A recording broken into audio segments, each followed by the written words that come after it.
Hello, my beautiful gemstones. Welcome to Friday night's live intuitive oracle. If I can speak, that would be great.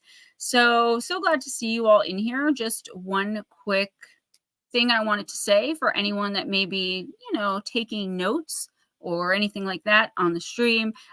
Please take note of the description box where I talk about disclaimers and the difference between something being for entertainment purposes and things like that. Okay, so know what you're taking notes on before you start trying to come at me. Anyway, I'm so happy to see all you. I've been waiting all week for this, as some of you I'm sure were, and it's been a pretty good week. Yeah, I've got a lot done. I've got the videos done for Monday. I've just got to run them through the editor, which takes a few hours, but nothing too serious. So this Monday, we're going to be talking about violent hauntings for the main video at 11 o'clock. And then for at 12 noon for the members only, but it'll be public for like 26 hours.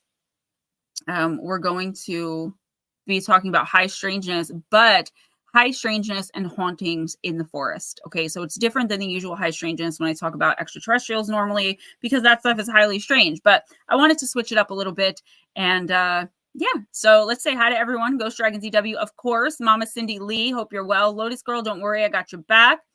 Pammy Smith, what's up, my pancakes? Miss Paranormal Pixie, Munchie Chipmunk, good to see you. Batmom, Mark Halstead, how's it going? Raymond, hi. All right, yeah.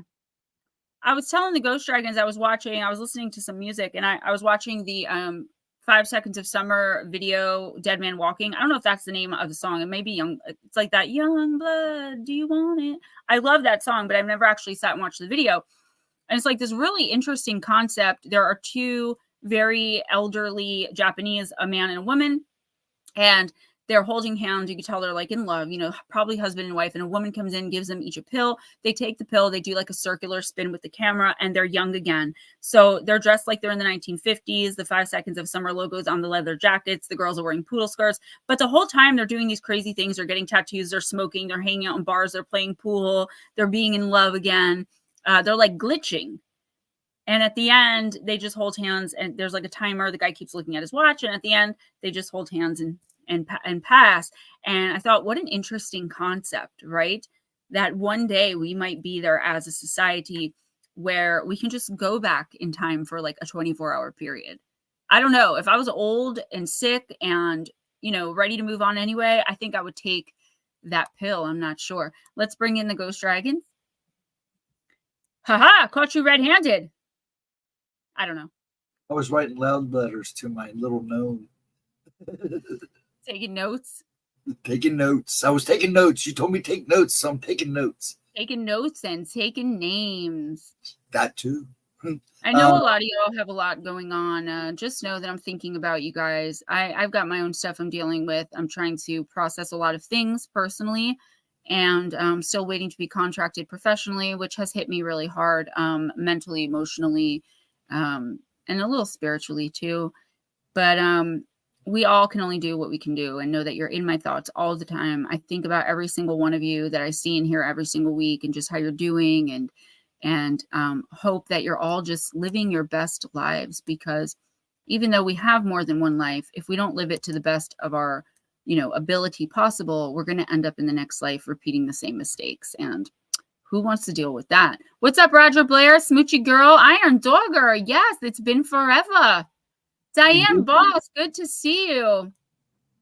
So anyone that needs to leave early, okay, or that can't stay, let us know so that if we can get you in before you leave. I always feel bad when people hang out for like an hour and a half and their reading hasn't come up yet and they just leave, because I feel like if you're waiting and you want a reading, we'll do our best to get you one. We can't, we don't want to skip people who are also waiting, but we always end up working it out. So don't be afraid to say, hey, tonight, I can't stay until, past 8 Eastern, and we'll do our best to get you guys in.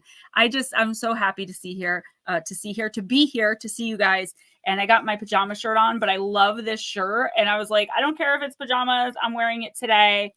I have on golden amethyst, which I love this necklace. I forgot all about that I had it. And I got my lapis ring and just some bits and bobs on my wrist. I got some rainbow hematite and snakes, ocean jasper. I love ocean jasper. All right. So Diane, don't feel too good. Munchie Chipmunk, I want a reading. I'll stay the whole stream. All right. Awesome. Ghost Dragons, anything? Hello. How are you? What's up? No, I'm good. Life has been interesting, so. I'm sorry? I said life has been interesting, so that's all I need to say right now. Life has been lifing, I think, to all of us. Oh, thank you guys. Yes. Yeah, I love it. I got it off Temu. It was like $4. It came with shorts. So,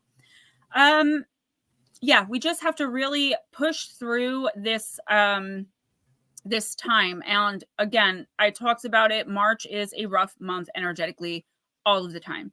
Every year. The lion lamb thing isn't only about the weather. So I thought I was getting this really cute wall calendar. And of course, I accidentally, because I don't read properly when I order things, I got, which is okay, I got a lunar calendar.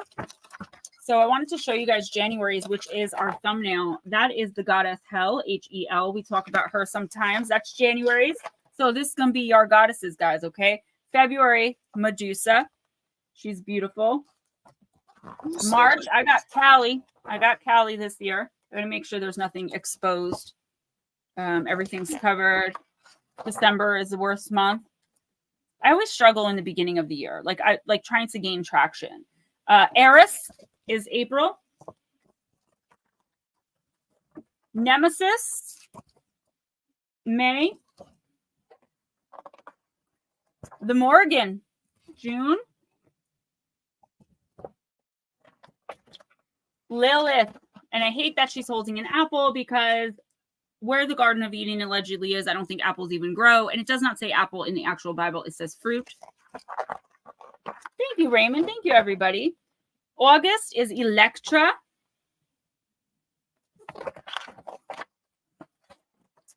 September is Persephone. I'm just going to cover a nip there. October, Hecate, my girl. November, Nyx, the goddess of the nights. We talk about all of these characters in some of the oracle decks. And then we have Asteria, December. So it is a beautiful calendar. Not what I was expecting, but it'll work because then I could work with you guys and talk with you all more about the phases of the moon and what's coming up for each of you when those phases come into play. Yeah, I love it. Medusa's kind of hot. Yeah, so in Fortnite, they have Medusa. You have to get to like level 80 something to get her, but I'm hopeful. I can't wait. Hello, Miss Julie girl. Okay, so why don't we just start? Yes, and I will say my hellos as we go. We're going to do Roger Blair first because it's his birthday today. Happy birthday, Roger. Hello, yeah. Hello, everybody. I will say my highs as I call your names. Guys, make sure that if we call your name, you definitely answer because, we understand things come up. Y'all can't just all sit here like this, all of you, every single night that we're here. But also other people are waiting. And then if you come back in 20 minutes later looking for your reading, it just gets messy. So Ghostdragonzw usually puts it in the chat. And then I will say it out loud. We'll call you a few times. If we miss you and you come back in, then you're going to have to be patient, okay, with us to get to you as quickly as we can. Nick 30 Fortnite. I don't watch them play. My son does. I just play. April's the month when he first met me. That's awesome. Wow, it's been almost a year then. All right, Roger, we are using the Oracle of the Universe. I got to get a new deck, guys. I'm just waiting to get some money. Make sure you donate if you can. PayPal, Cash App, always appreciate it.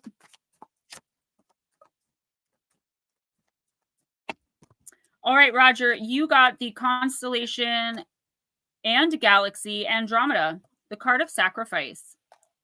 Yes, thank you, Raymond. Hit the like, please. And it is card number 13. You can be of service to others without sacrificing everything of yourself. Service doesn't need to mean subservience. You can learn to sit with the discomfort of others being unhappy with you. Take personal responsibility and do not shift blame. Some of your biggest goals mean some sort of sacrifice, and you should weigh this up carefully. Roger, you cannot always fix the problems of others. You may need to set tough boundaries. Beware of hubris. Andromeda is the name of both a constellation and a galaxy. The Andromeda Galaxy is a large spiral galaxy located within the constellation Andromeda and is the nearest major galaxy to our own. And that is also where the race the Andromedans come from, right? What's up, Heather B? Yeah, Lara, I think, yeah, just about, right? Just about a year. That's so crazy. Roger, the earliest written record of Andromeda comes from the Persian astronomer Abdi al-Rahman al-Sufi, who mentioned the chained constellation referring to Andromeda in Book of Fixed Stars in 964. The other name for the constellation is the Chained Maiden, referring to the princess chained to a rock as a sacrifice. It was the terrible scapegoating of this daughter and the injustice of having her be sacrificed to atone for someone else's hubris and deeds that makes this an iconic story. The lack of taking personal responsibility has consequences here, and we are warned against sacrifices that are not weighed fairly. Right, Lara? Andromeda was the beautiful daughter of the king Cepheus and Queen Cassiopeia of Ethiopia, the lands of Egypt, now modern Ethiopia. Cassiopeia unwisely boasted that Andromeda was more beautiful than all of the Nereids, who are the sea nymphs that accompany the god Poseidon. The Nereids were particularly beautiful, and Poseidon considered this boast not only an insult to them and he, but that such hubris by a mortal needed to be punished. Poseidon set the sea monster Cetus to wage savage fury along the seas of Ethiopia and flooded the coastal lands, causing thousands of deaths. The king went to consult the oracle of Ammon to ask what he should do to right this wrong. The oracle told him that he had to sacrifice his daughters to the monster, and then all harassment and death would stop. Andromeda was chained to a great rock where the monster frequented as she awaited her death. The Greek hero Perseus was near the coast at the time. He had just killed Medusa and was carrying her head with him as proof. He was wearing some magical winged sandals borrowed from the god Hermes, which enabled him to fly.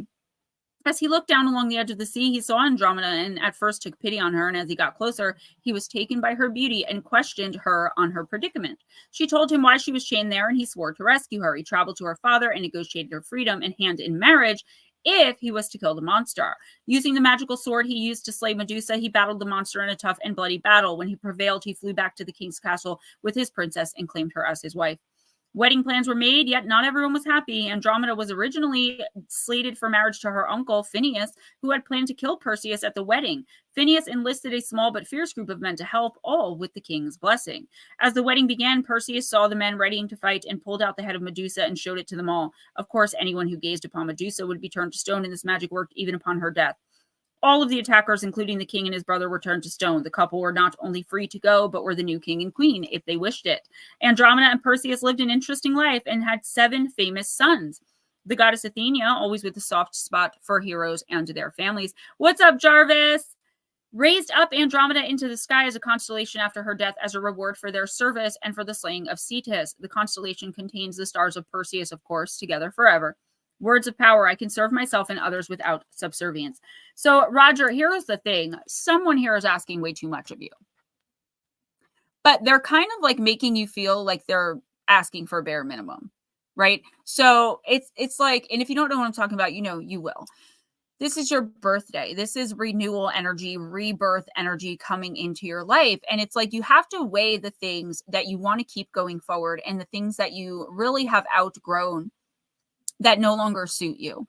And I do feel like there's some sort of relationship here. And y'all know when I say relationship, it doesn't have to be romantic, but it could be. It could be literally anyone in your life who is taking you for granted, okay? This person is expecting you to, slay all their demons for them while they sit around eating bonbons and watching Oprah. I don't know. Is this the 90s? Is that what people still do? I don't know. But the point is, no more. And of course, it's going to be a very uncomfortable situation when you finally tell this person, look, I know your game. I know that you're using me. I know that this is abuse or whatever you want to say to them, but know that what they're doing is a form of abuse.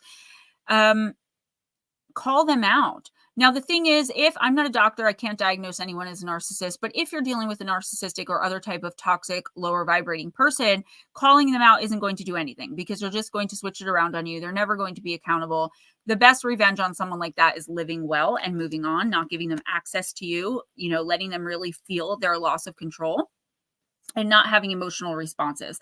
In the next week or two, Roger, what you can do once you figure out who this is, if you didn't know right away, you really have to make the choice between your dreams and your future and staying with this person, because it is down to that. Hey, Norma, it is down to that now. You are going to be sacrificing things that, you're going to be unwillingly sacrificing things like dreams and goals and things that you worked for, friendships that mean a lot to you. Like everything is just going down the pooper in one big swirly because you are choosing to stick by this person.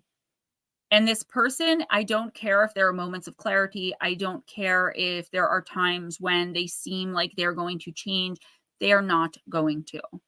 Okay. They know exactly what they're doing. They're going to drain you dry and then move on to the next person. Meanwhile, if you choose to stay, you are going to lose a lot. What's up, Divine Empathic? So, Roger, please really weigh what your dreams and the rest of your life are worth to you.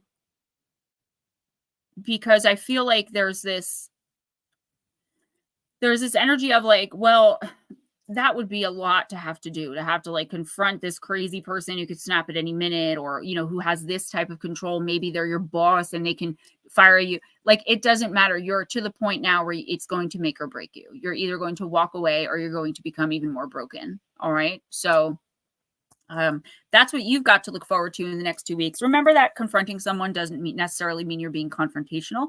It just means you can say to them things like, I'm sorry that that's your reality, but I know that didn't happen. I'm very sorry you feel that way, but I know the truth. Things like that. Simple statements, short and to the point, only speaking in facts. It's incredibly hard to do, especially when you're emotionally attached to somebody, but sometimes it really does need to be done. And then if at all possible, you need to walk away from the situation altogether with faith that the universe will provide for you. Who's next? Miss Cindy Lee, our meme lady. Well, that's the thing, Iron Dogger. Like, expressing boundaries, yeah, like a lot of us do have a hard time with that. But the main thing we have a hard time with is enforcing the boundaries we express, enforcing the boundaries we set. Anybody can say, if you do this, you're crossing a boundary and this is what's going to happen. But to follow through with the action afterwards, I know I struggle with it tremendously. It's actually one of my biggest struggles. You're welcome, Roger. Know your worth, hun. All right, Miss Cindy Lee, our meme maker. Oh, okay. I guess we're doing Jupiter. Jumped right out at me there. Expansion, prosperity, and growth, card number 27. This is definitely my favorite deck right now. It's a positive sign from the universe when the Jupiter card shows up in a reading. Jupiter is the 5th planet from the sun and the largest in the solar system. Just like its physical size, it manifests growth and expansion as it moves and speaks with the planets in your chart. Jupiter is here to light your way toward progress. You also can feel the urge to delve into your spiritual and shadow work practice or have the opportunity to teach others. Jupiter represents knowledge and the higher perspective you gain from spiritual ascension. When this card appears, expect new people, places, and experiences to come into your life and elevate your consciousness. Travel can be incredibly healing for you at this time.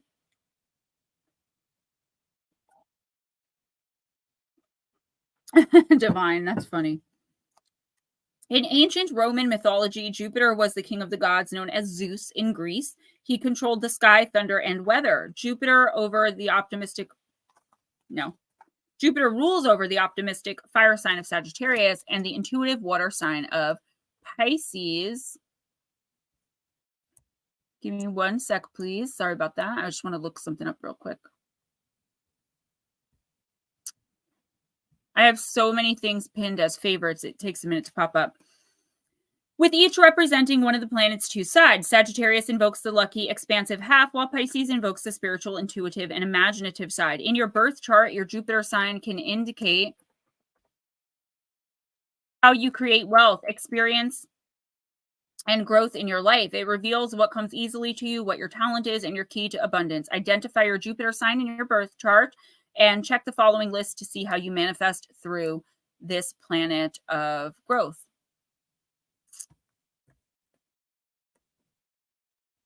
All right, I was trying to pull up my birth chart really quick because I wanted to keep it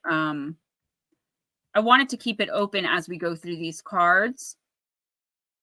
I can kind of explain to you guys by using my chart as an example. So Cindy, just forgive me 1 second. I've got one more click. And then we're at it. So Patterson, New Jersey, United States. There we go.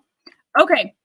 So here's the thing. Wherever your Jupiter is, Cindy, that is going to be the energy that you are working with in the next couple of weeks. You can go to Cafe Astrology and get a free natal report. It will tell you where all of your signs are, where, your planetary positions and all of that. So after I finish reading your thing, I'll look for mine. But a burst of luck and abundance is on its way. The universe is here to support you. How to manifest according to your Jupiter sign. So this will be what's coming in, your Jupiter energy. Okay, so make sure you check it out. Jupiter in Aries, forward thinking, leadership. Taurus, pleasure and sensuality. Gemini, communication and social connections. Cancer, counseling and nurturing. Leo, self-expression and generosity.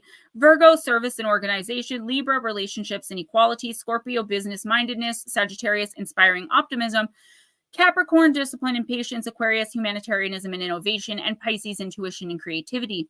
So here's the thing. You're going to have opportunities coming in, I would say for the month of April, right? In the next week or two, but going forward as well, where maybe people are looking to you to give them some knowledge or some wisdom about something having to do with something like this, right?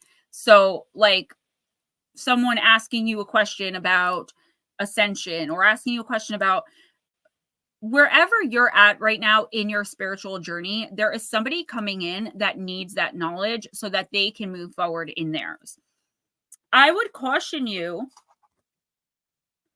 to really be careful with other people making you feel like the things you're doing are, stupid, not good for you, like trying to talk you out of this. This is done by the universe to try to test you to see how much you believe in it and how much you believe in the ascension that you're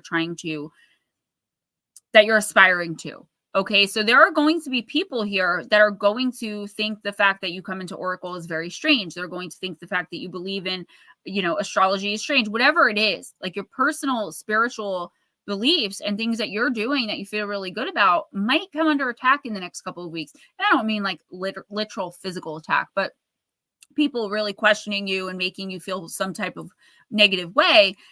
The thing here is to hold strong in what you believe.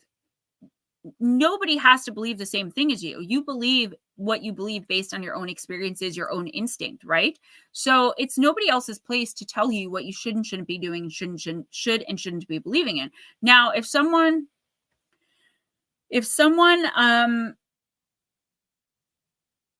really has some issues with what it is that you're doing and they come to you with it, they want to get confrontational and all this, that's your cue that this person needs to go so that they can so that room and space can be made for someone who's more supportive. When you start moving into areas like this with spiritual growth, shadow work, ascension, or even following your dreams in general, doing something kind of radical in a way and something new. Hey, forest friend.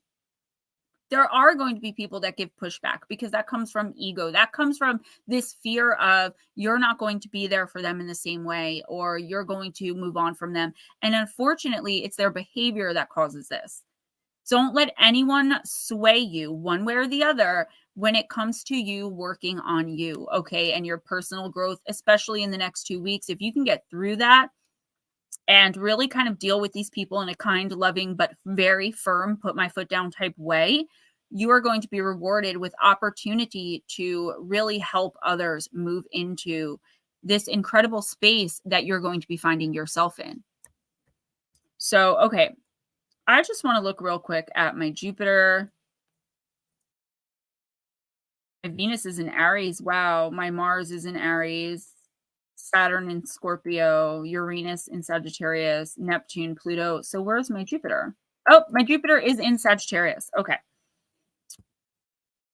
Mine says you attract the best fortune when you are open-handed, generous, tolerant, inspirational, and when you practice what you preach. You need only believe in yourself and your goals, show your enthusiasm to learn and to teach, and look at the big picture. You can find success in travel, education, teaching, sports, publishing, and foreign cultures. You are very philosophical, forward-looking, and enthusiastic, and you have strong morals. In particular, you value freedom of movement and expression. And guess what? Couldn't be more on point. Who's next? Is Lotus. So what timestamp her? Lotus, I'm going to use the Wild Woman. What? I just said hi to her. That's all.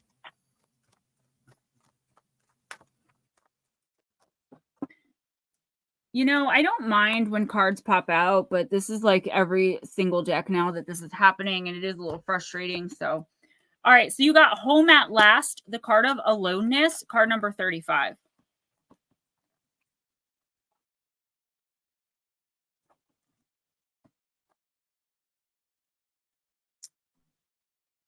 What have you been afraid or hesitant to do alone, even though you know it will help you advance or achieve, let me try that again. What have you been afraid or hesitant to do alone, even though you know it will help you achieve a greater level of self-respect and independence? If you have been fearful of venturing out solo, whether this entails living alone, leaving a relationship that has run its course, or taking up an entrepreneurial pursuit, you are being assured that a season of greater aloneness and independence is exactly what your soul needs right now. Embrace being in your own company and take full responsibility for your own contentment and fulfillment. In our modern culture, aloneness is often thought to be synonymous with loneliness, but nothing could be further from the truth. In fact, Lotus, some of the times in our lives when we have been most surrounded by others may have been some of the loneliest. We may come from a large family, be in a room full of people, or have many followers on social media, yet not feel truly seen, heard, or appreciated.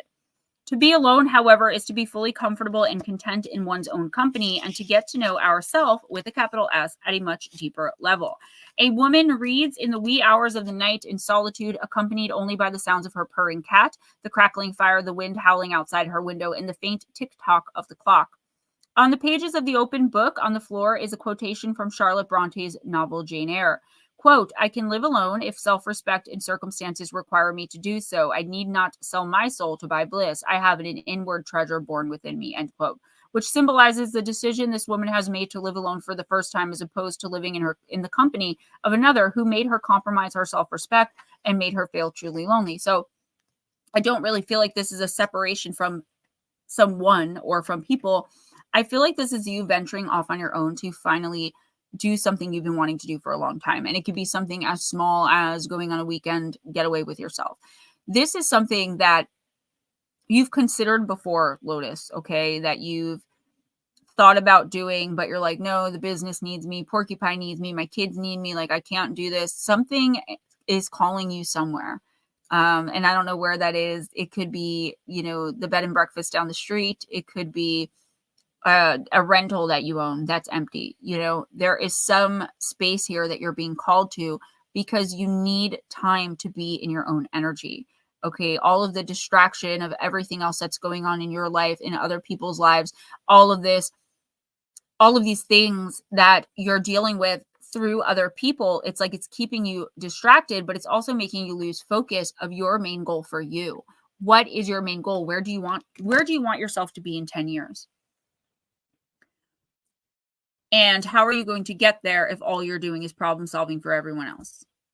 And I know, like, you love your family, you love your friends, like you want to be there for them, but girl, like the people that love you back for real will understand, and it may seem like an odd time to say, I'm going away for the weekend, or I'm taking myself out for dinner and drinks and going to a movie, like, because there's so much going on. But this is actually the perfect time. The universe is telling you you're not receiving the downloads. And that's one of the biggest problems. Like all of these little problems you have mounted with all the big ones you have, you're not receiving the downloads that you normally would receive to be able to more easily and competently handle all these things because your mind is so busy and distracted with everything else going on. Keep a close eye on, what is the kitty cat's name? You said it in here. I can never remember this cat's name. Hold on, guys. I'm just looking.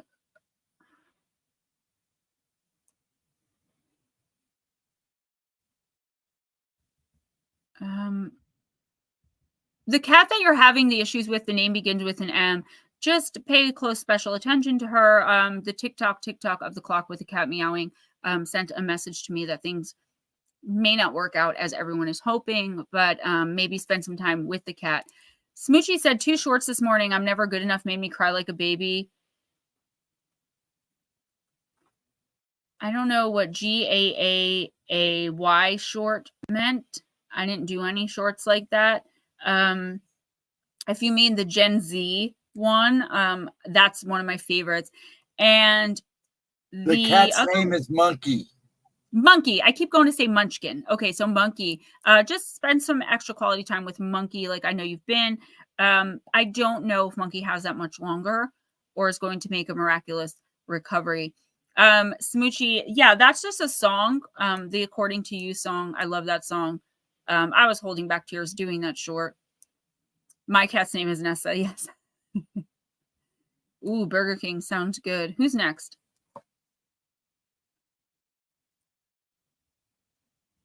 Tammy, if she's still here. Also, Norma did not get a reading last week. And she's new. Yes, she waited a long time. And then when we called her, she wasn't here. So while she's here, let's try to get her in. Pam Cakes, if you're here, let us know, please. If Pam doesn't answer, why don't you do Norma, sorry about that. Norma and Raymond together, since they're together anyways, right? Okay. So I'm not sure if Pammy's still here or not. And if she comes in, we'll just fit her in. Norma, I'm going to use Celebrity Spirit. And I'm sorry about that. Norma, actually, let me know you're still here. Would be great.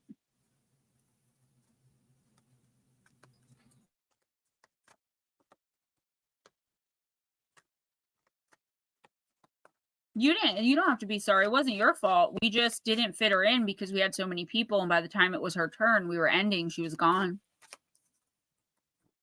Raymond, is she still around?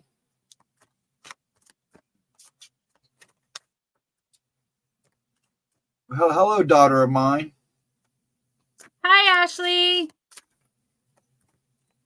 I will call you this weekend. I owe you big time. Been a busy one, honey. All right, so Norma is not answering, but I am on a delay, so I'm going to give it one more that's the thing. guys.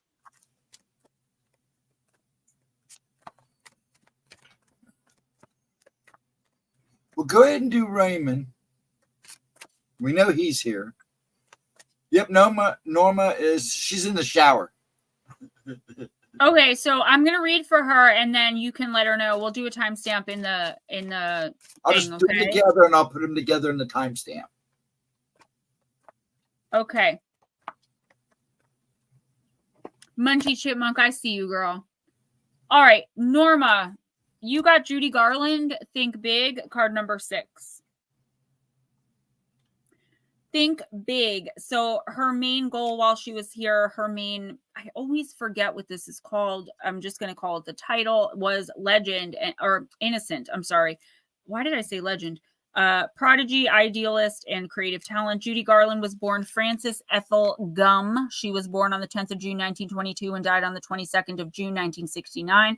Her lifelong struggle with substance abuse ultimately led to her death from an accidental barbiturate overdose in London. She was an astrological Gemini from an early age. Judy was an American actor, singer, and dancer. During a career that spanned 45 years, she attained international stardom as an actor in dramatic and musical roles and as a recording artist, and worked as a singer on the concert stage. Her last concert was in England. Judy won many awards for her work and was recognized worldwide. She is best known for her portrayal of Dorothy Gale in The Wizard of Oz. Judy struggled from an early age with the pressure of stardom. This affected her physical and mental health, and her image was criticized by film executives who constantly treated her poorly. So what they would do on the set of The Wizard of Oz back in the day, because that movie came out, in the really golden days of Hollywood, is they would give them, Judy Garland included, speed, so that they could work all through the night. and then they would take the barbiturates or whatever after they were done shooting so that they can come down and sleep for a couple of hours, then wake up. They'd give them speed. I don't know if it was meth or like if it was some kind of pill, all throughout the night. All right. Good night, Diane. Thanks for coming in, honey. And that's kind of how a lot of people ended up addicted back then in Hollywood.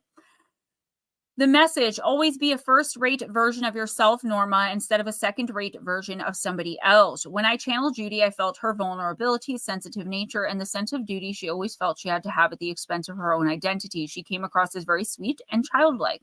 I also felt Judy experienced many highs and lows in her life, but always did her best as a true entertainer, trying to please everyone and survive in her own way, the way she thought she could.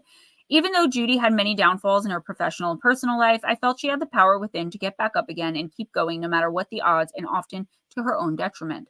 The meaning: the message of this card is about it being okay to have faith in life, to feel happy and be optimistic about the way you see life unwinding for you, but also to learn from all of the hard lessons along the way so you don't have to constantly repeat them. How many times, Norma, have you found yourself making the same stupid mistakes, being hurt or burned out like the innocent fool? You keep repeating them over and over again, giving everyone a chance and never learning the lesson from the experience. Unfortunately, the patterns are always the same, but you never seem to read or understand the signposts and warning signs from the last time you went down that yellow brick road of utter destruction. When you think about it, life is like a large stage on which we constantly play out our experiences, our spiritual lessons, to learn from and to grow as eternal souls. Norma, the first thing I was seeing here, Diane, I hope you feel better, honey. Lots of light. That's so funny. I call my dad father of mine all the time. So, Norma, the first thing that I really picked up when I grabbed this card and connected with your energy, all right, was a mask, like putting on a mask, thinking that you need to, okay, Pammy, thanks for letting us know, thinking that you need to not be yourself in certain areas of your life around certain people. And what the universe is saying is, until you can truly be comfortable being yourself around everybody, the good, the bad, the ugly, and the indifferent, that shows the universe that you're still learning lessons and you're not quite there yet to where you're spiritually ascended, where you're comfortable enough in your own skin.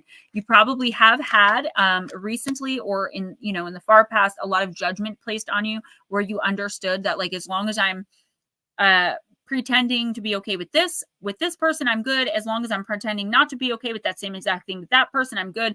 There's like this balance that you're always constantly searching for. I wonder if you're a Libra or another air sign, but the universe wants you in the next week or two to just authentically and purely, Norma, be yourself, regardless of who is around. So we all have different versions of ourselves depending on the day, the mood we're in, and who we're around.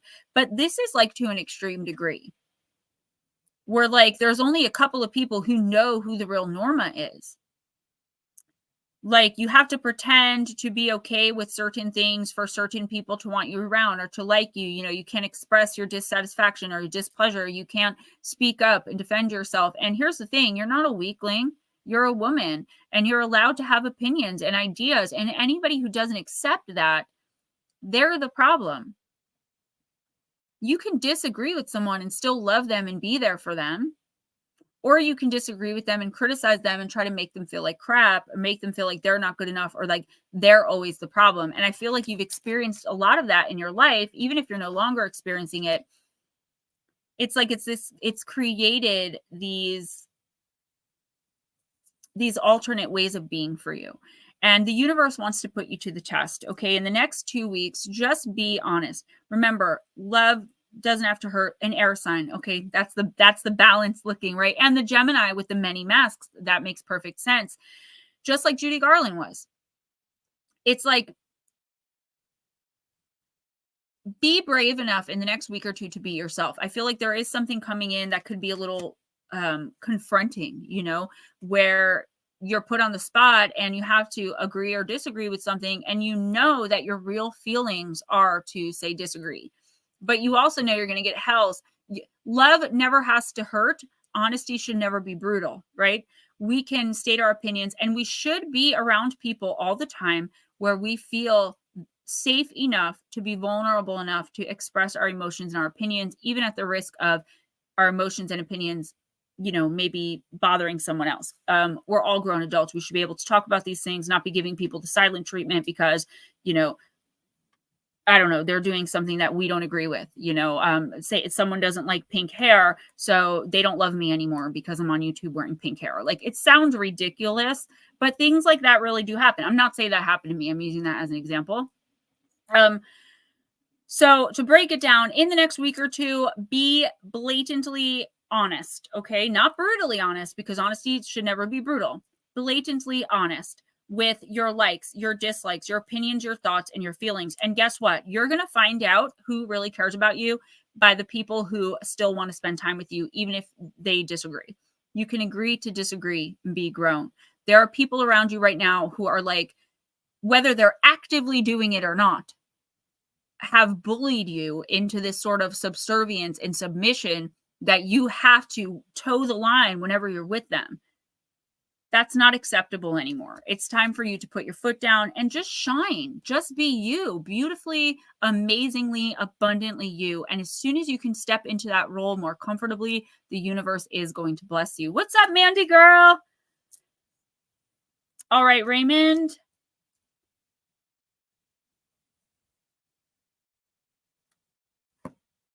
Yes. Mandy, my oldest Ashley's here too, honey.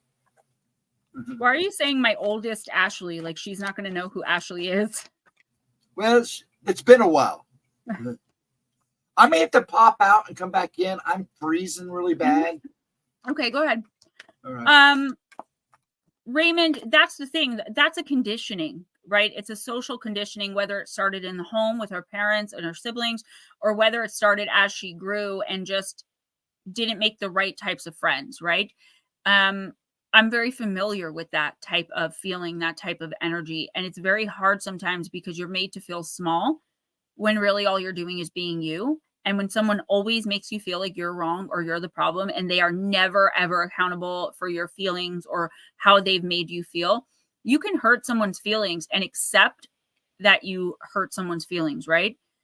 Without understanding why their feelings were hurt. But if you care about someone, you should worry that you hurt their feelings, right? You should say, I'm really sorry I hurt your feelings. Not, well, your feelings shouldn't be hurt.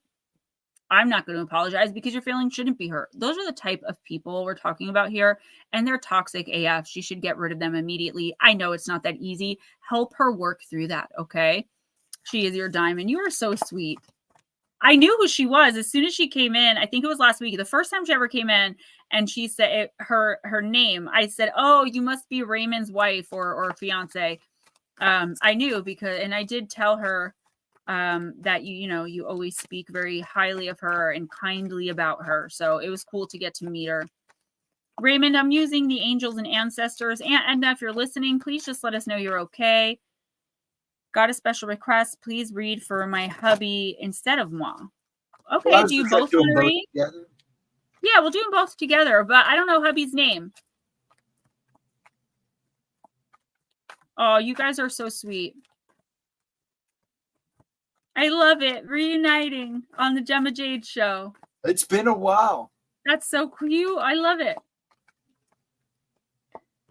Raymond, you got the Mirror Guardian. Take time to reflect. All right, we're going to have to stop this. Oh my gosh. What card is popping out like this? The Stag, Trust and Thrive. That is definitely the energy I need to hear this week. All right, Raymond, Mirror Guardian. Take time to reflect. Oh, I love it. I really do. Nothing happens by accident, especially for some reason when it comes to this stream. Okay. This stream is like, there's always these strange, fortuitous connections that are made in here where people are like, oh my gosh, I know you, or someone will come in that like I haven't seen in 15 years. And I'm just like, wait, oh my gosh, it's never by accident that people end up in here. Which gemstone is ghosty dragonfly? What does that mean? I was just wondering the same thing. My daughter is Ashley, and my niece from my little brother is Mandy.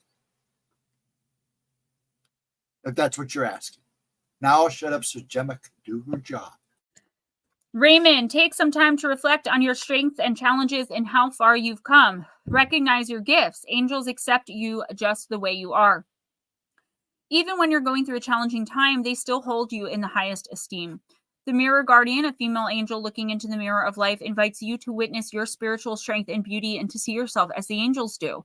Raymond, the mirror represents the fact that your core beliefs and ideas are, in fact, what is reflected back to you by your world. Your life is one big mirror of how you feel within, and the mirror guardian helps you recognize that. When this card appears, you are being invited to take some time to see where you are right now. You are a beautiful being who has surmounted so many challenges and expanded in so many ways. Your angels are now guiding you to take inventory of your life, to take the time to note all of your recent experiences, the challenges you have surmounted, the strengths you have developed, and the lessons you have learned. Your angels want you to reflect on your strengths, in particular, those aspects of yourself that you feel have not been acknowledged by others. Offer yourself approval where it's due, and know that when you give yourself credit, others will be able to as well. This is talking about you standing strong in your beliefs, standing strong in your accomplishments and your achievements, and not letting anyone water them down. So kind of like what I said to your fiance, it's like, okay, I'll use myself as an example. I am damn proud of my career, how far I've come in the 5.5 years I've been in recovery. But the problem is I keep validation seeking from people who aren't giving the validation, from people who never tell me that they like my new wig or they like my new pajama shirt. They never tell me that they're proud of how far I've come, even though they've seen me literally at my lowest in my addiction, at rock bottom. And I had to really get myself to a place, and it's still very hard for me to remember that not everybody is going to be happy for my success. Not everybody is going to be proud of me. Not everyone wants me to succeed, because a lot of people will feel very protective. And I think sometimes it is done out of love. It's just misguided, because it's like, if you're succeeding, Raymond, where does that leave them? Right?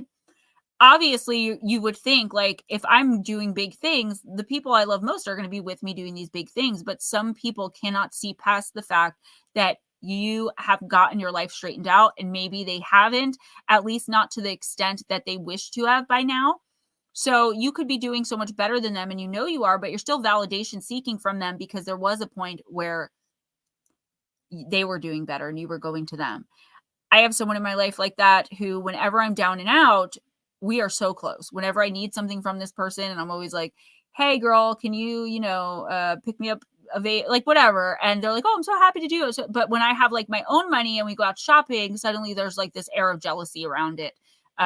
Because that person no longer feels needed. And that's not true at all. But guess what? That's their problem. So whoever can't accept you now for who you are, that's their problem. It is not yours. And you have nothing to prove to anyone but yourself. Another thing, I just lost a message. Give me a second. Okay. People holding your past against you, that has to stop. I don't know who's doing that. So maybe, thank you, Miss Heather. You've definitely been with me a long way as well. So, hi, American Spartan. I recognize that Dilt's name. So, okay.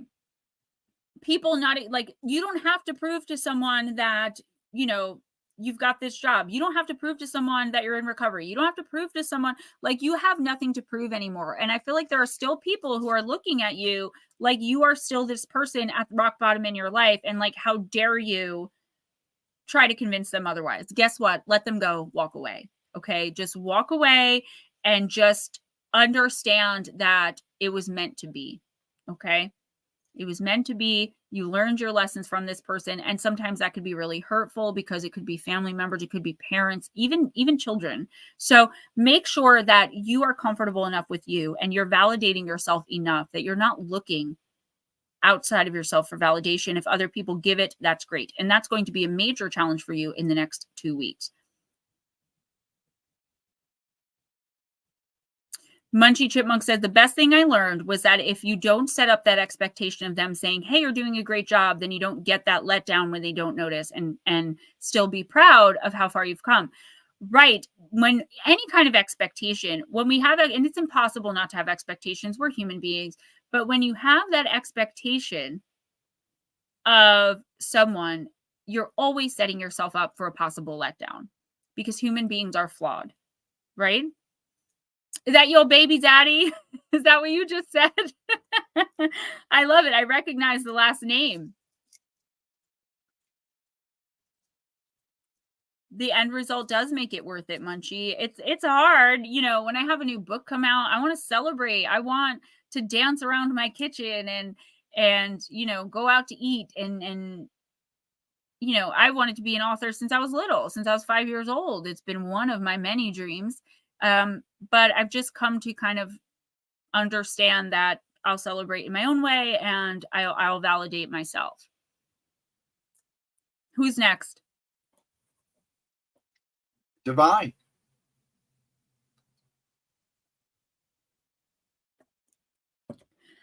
Divine, I'm going to use the Aether Creatures Oracle.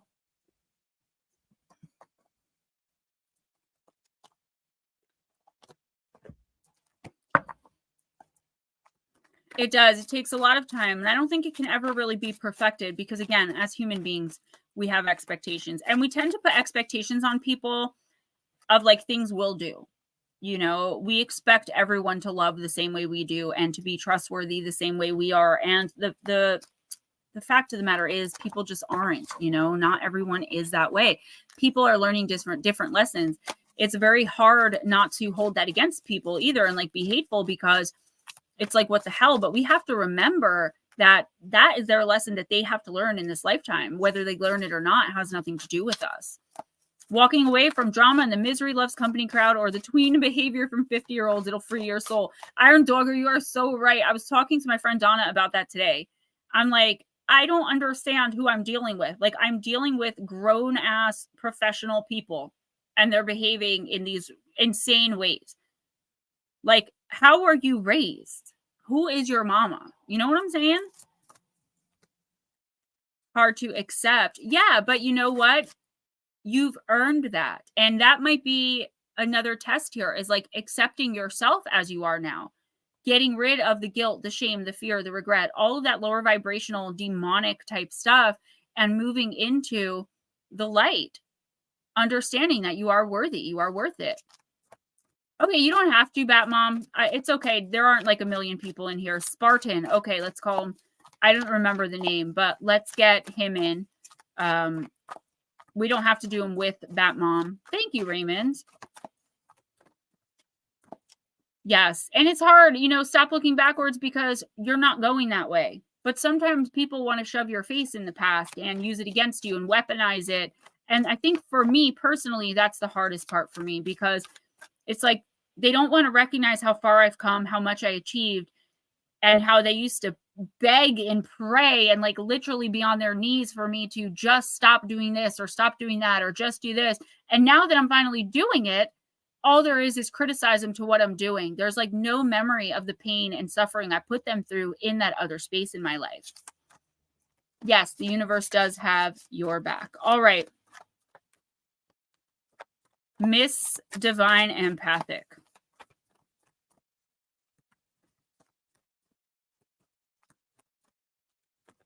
Sometimes it gets to the point where someone doesn't believe you love them simply because they've stopped loving you, you know, and that's a hard place to be. But that's when we have to love ourselves enough to be like, all right, you're welcome, Spartan. We'll get you in. Okay, so Divine, you got Baphomet in the reverse. Card number 18.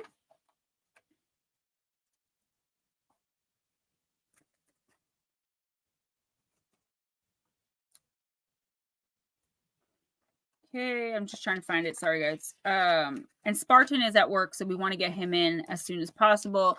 Divine Empathic, if Baphomet has appeared to you in reverse, you are currently stuck in endurism. Baphomet is not coming to remind you that you are strong enough to go through what you are experiencing and that there is value in what you are experiencing. Instead, he's turning his back on you because, metaphorically speaking, you are needlessly staying in the flames of the fire. Have you heard the saying, what doesn't kill you make you stronger, or no pain, no gain? These sayings all help you release resistance when you are stuck in a painful situation. Releasing resistance is a good thing, but these ways of thinking can also serve as justifications for not actively making changes so as to move beyond a painful situation. In short, they can serve to keep you stuck in the pain.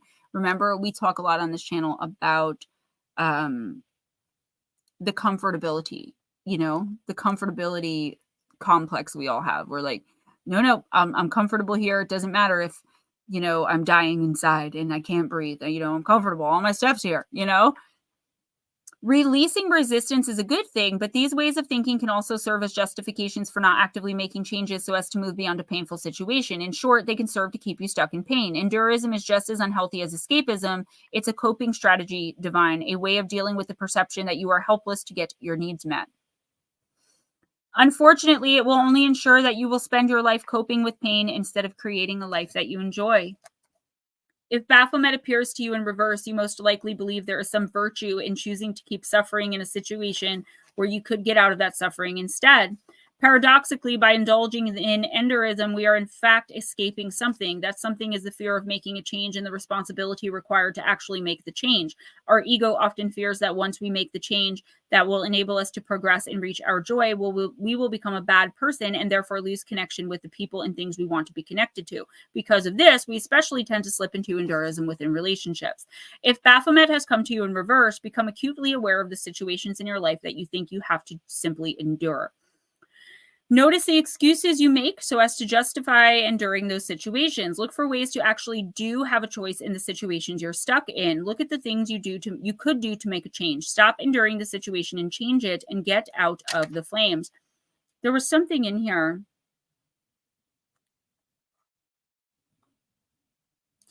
Okay, so here's the thing, Divine Empathic. Yeah, this is like, staying in the flames because you're like used to them by now.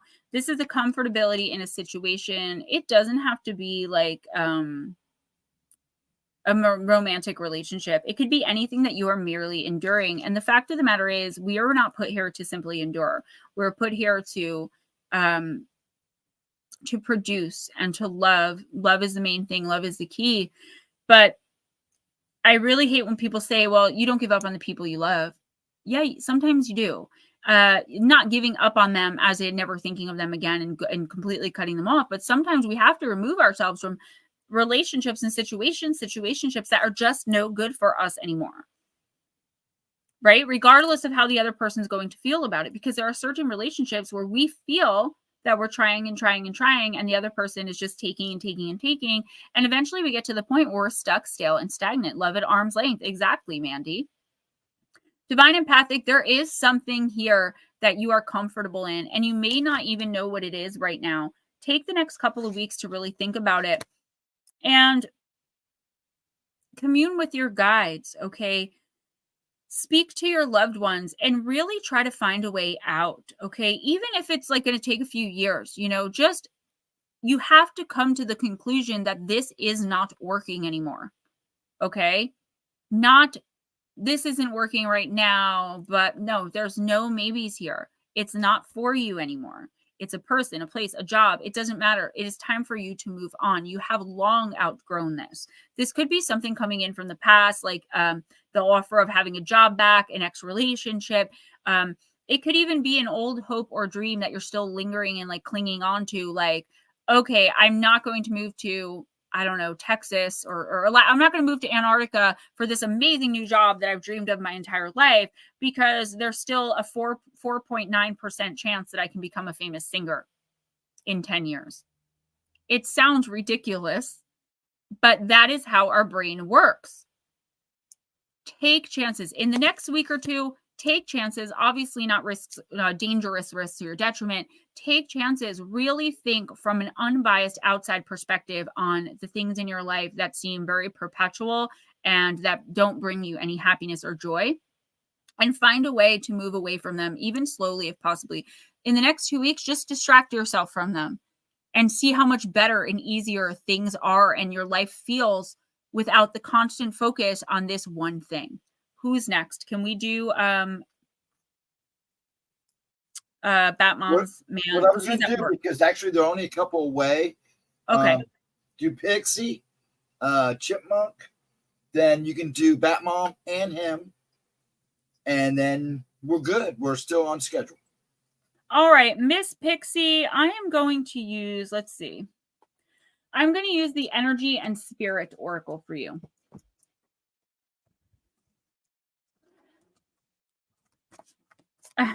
Yeah, Divine, meditate on that. Okay, that's why it's coming up. Baphomet is not someone you want on your side anyway. Just from his mythology or its mythology, but definitely if Baphomet's walking away from you, then girl, something has gone too far. Like, you know, it's just something is not right in here. Oh, okay, I'm sorry, baby daddy, but not man. No, Miss Heather, you did not miss yours, honey. I know that you're in here, so I'll make sure that I announce you till you come through. We squeezed a couple people in who are new, who have never been here before. That's why it might seem it's taking a little bit longer than usual, but don't worry, I got you. Your eternal spirit, Miss Pixie, card number 43, higher self, sacred intuition in the upright position.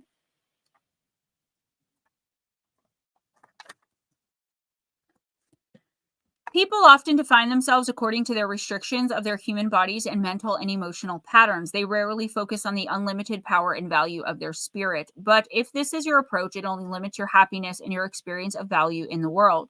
This card heralds a time of great spiritual value. Pixie, you are at a point where you can finally awaken to the full and ever-present power of your eternal spirit.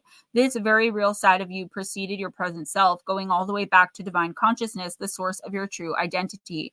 Meditate on the sacred intuition of your inner voice and the radiant wisdom it brings. Let go of limitations and commune with your perfect sacred identity. The more you turn to the eternal spirit within, the more truth, beauty, and blessings will adorn your life. Affirmation: my eternal spirit guides me in everything I do. I am blessed with the unlimited value, power, and deserving of my soul. What's up, Paranormal Highway? So, Laura, this is, you know, with this card, I just get a feeling of like, yeah, you know, you're on the right path. You're on the right track. I feel like the universe does want you, though, to dig a little bit deeper. Stop being so spiritually shy. Stop being so afraid of either judgment or rejection or whatever it is that you're fearing here, that your ego is getting involved, to be like, I'm Paranormal Pixie and this is what I do. You know, it's like you still aren't voicing that you're a spiritual leader, that you're a spiritual healer, that you talk about spirituality on YouTube. It's like you're still keeping that as, you know, kind of close to the vest because you're afraid of, you know, I don't know, judgment or ridicule, or, you know, I know how YouTube can be. And I know how the stigma of it, where there are certain people, I don't say, oh, I'm a YouTube creator, even though I'm really proud of what I do and I see the value in what I do. I'm afraid of that judgment, that someone's going to look at me like I'm a bad mom, or that someone's going to think I'm a bad wife or just a bad person because they have this image. Thank you, Miss Divine. Behold, Mike. Thunder with a hint of lightning. I like my thunder with a little more lightning. I feel like they're going to think of like these TikTok kids, you know, and they're going to think something's wrong with me. And I get that feeling with you with this card. And the universe is telling you reconnect. And anytime you start to feel that way, I do feel like there's at least one person in your life who's not validating your experience, not validating your gifts, not validating, you know, really anything about what you're trying to do and gain and you're aspiring to spiritually. That's their problem. You know, why did you take that down? I'm trying to. Thank you, Miss Divine. That's their problem, not yours. And the universe wants to see you be more confident in what you're doing, the service you're providing people, the help that you're providing, the love that you're giving, because this all has to do with your ascension. Okay. But if you don't accept it, how can you ascend higher? How can you gain the wisdom? How can you feel the joy from it if you're afraid to even mutter it? And this is because somebody or several somebodies are looking at you with judgment, or at the very least, you think they are. You have to stand tall and strong and proud in who you are and just be that, because the universe is looking to elevate you even more. Yes, Miss Munchie, absolutely. Who's next? Chipmunk. Munchie? Yeah. Then after her, you can do Fat Mom and American. Okay. Munchie, I'm using the Delanwait.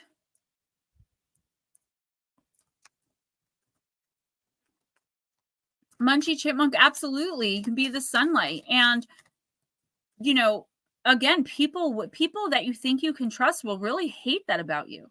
But that's because the darkness is afraid of light. And if somebody has not found or started working with their light yet, they are going to be afraid of your light. They're not going to see the greatness in you.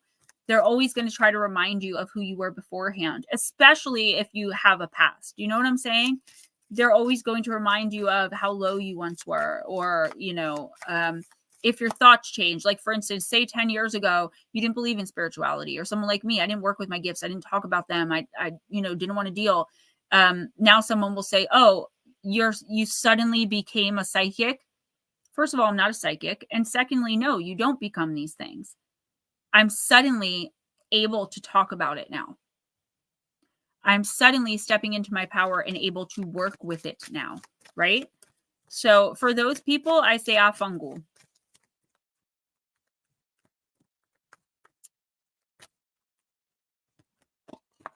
Oh, Munchie, that's so sweet. All right, you got Marita, card number 21. I am a Scottish princess. My mother wanted me to get married and behave like a proper lady, but I had other plans and didn't care about getting a husband. I love practicing archery or swordplay, riding my horse through the highlands. I love my freedom. A wicked witch transformed my mother into a bear for some time. But oddly, the whole adventure helped us understand each other more. Whatever it is that they want you to be, Munchie, you don't have to live according to their plans and their rules. Even though they mean well, or they might mean well, your freedom has to speak first. You are who you are, and that is okay. Absolutely okay. Don't try to fit in. Don't deny yourself. It can do no good. And Miss Pixie, you should listen to this too. The path won't always be easy, but it is the only one that can lead you to serenity. Trust my word and do not try to conform to the wishes of others. Be your one and only ruler. It's like, stop letting that fear get in the way of whatever it is you're trying to achieve. Okay, so I'll be real with you guys. My ultimate goal is to be independently wealthy. It's something I've always wanted. I don't think anyone wants to be not wealthy, but like, I've had this vision for my life for a really, really long time. I just didn't know how I was going to go about doing it. And now, like, I can work in healing and helping people and make my dreams come true at the same time. It took me a long time to figure that out. But I deal with that backlash, with that judgment, okay, from people that I really expected to support me, that supported me when I was out there using and running the streets, but now that they see me doing better, it's like there's this fear there. Don't let their fear of what you can accomplish and become your own fear. You know this. You're saying it. Yes, Chris, it is. These are fairy tales in Dell and Waite. Don't take on other people's fear. It's your life to live, the good, the bad, the ugly, and the indifferent. And also, you don't have to explain yourself to anyone else, Munchie. If you want to, you can. But I would caution against it, because most people aren't trying to understand your journey. They're simply trying to put judgment on you so that they can feel better about themselves and so that they can feel better for how they treat you. That's awesome. And you can speak it too. Congratulations, Gemma. That takes some serious soul searching and dedication to oneself. Bravo. Thank you. Thank you, sir. I give a lot of the credit to my husband and my little guy. They definitely helped to save my life. And I just want to make them proud. I want to make my kids proud. And now I want to make you guys proud too. You guys support me so much. And I don't think you guys really realize how much your support means. I mean, imagine if I went on an interview and nobody showed up. Embarrassing, right? It would make me feel like poop, but it never happens. You guys are always there. Always. She pays me. Yeah, well, that's why I didn't say you're always there, because I, slip you some cash. And I bought him that shirt. That's why, that's my bribes. Actually, my mom did. It was a Christmas gift. I was like, oh my gosh, that's a really nice shirt on you. It looks nice on you. And he's like, I wonder where I got it. And I'm like, crickets. He's like, it's one of the winter shirts. I'm like, oh, yes, poop. Okay. And you are never, ever, ever alone. But if you don't call your guides in, if you don't talk to them, then you're going to continue to feel that way. And I'm guilty of it too. Who's next? Bad Mom and American. If you hear noise in the background, turn off my mic. Dad's back to normal. Him and the dog are at it. Well, that's good at least. Let's Yeah. do the baby daddy first. We're going to use deep, dark, and dangerous. Yeah, absolutely. Go ahead. Weekends I don't work. Sundays I work, but I take like the day for me. It's like to catch up on my writing and stuff. But any Monday through Friday from like 10 a.m. to 3 p.m. Eastern, I'm available. And you could always message me after that too. It just may take me longer to get back to you because then I'm in mom mode. Spartan, that's it. Just like me. Yeah. There you go. It's one of my favorites.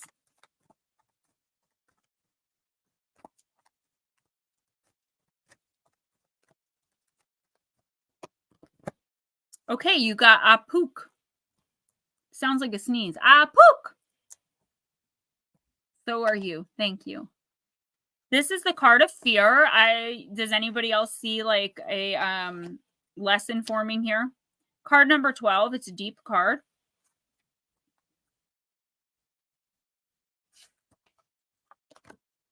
You must understand your fears if you can. Stand strong against your fear. Fear is a natural and useful emotion as it protects you. What doesn't are fears that are not real. You must learn that not all that you fear is real. Some fears you carry are not your own fears. That's what I was just talking about to Munchie. Don't take on other people's fear of what you can and can't do.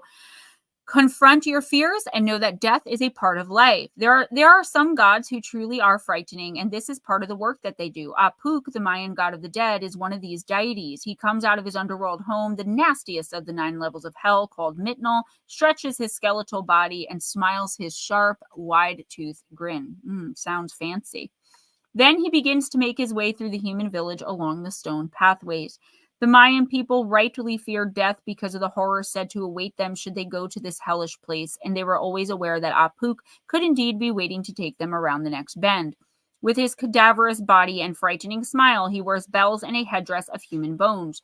He is not hiding his presence as he walks the cobblestones. He is noisy and can be seen and knows the people will be even more terrified if they know he's around. If you're out on the streets late at night, or if there's sickness at home or in the village, you better watch out. Apuk is proud of the fact that he can induce fear. In fact, that's what he eats. He eats fear. The people know that Apuk doesn't just come gently for you. He will wait patiently for your death, hunt you, and stalk you. This will make you frightened, and yum, there's more fear food for him. He gulps people's fears down with relish, yet he's rarely satiated. The people know, too, that there is only one way to scare Apuk away, and that's to open the doors and scream and shout and sing. Apuk loses his power when his bells cannot be heard and he is faced with courage. If this is done, if Apuk is not heard but faced or simply ignored, he slinks back into the underworld. He goes home. Standing strong against any fear, feeling it, shining the light on it, confronting it. These are all lessons from Apuk. It's better to know precisely what the fear is when we hear the bells, so we actually know specifically what we're afraid of. Not knowing what we are actually afraid of or simply entertaining nebulous fears is worse.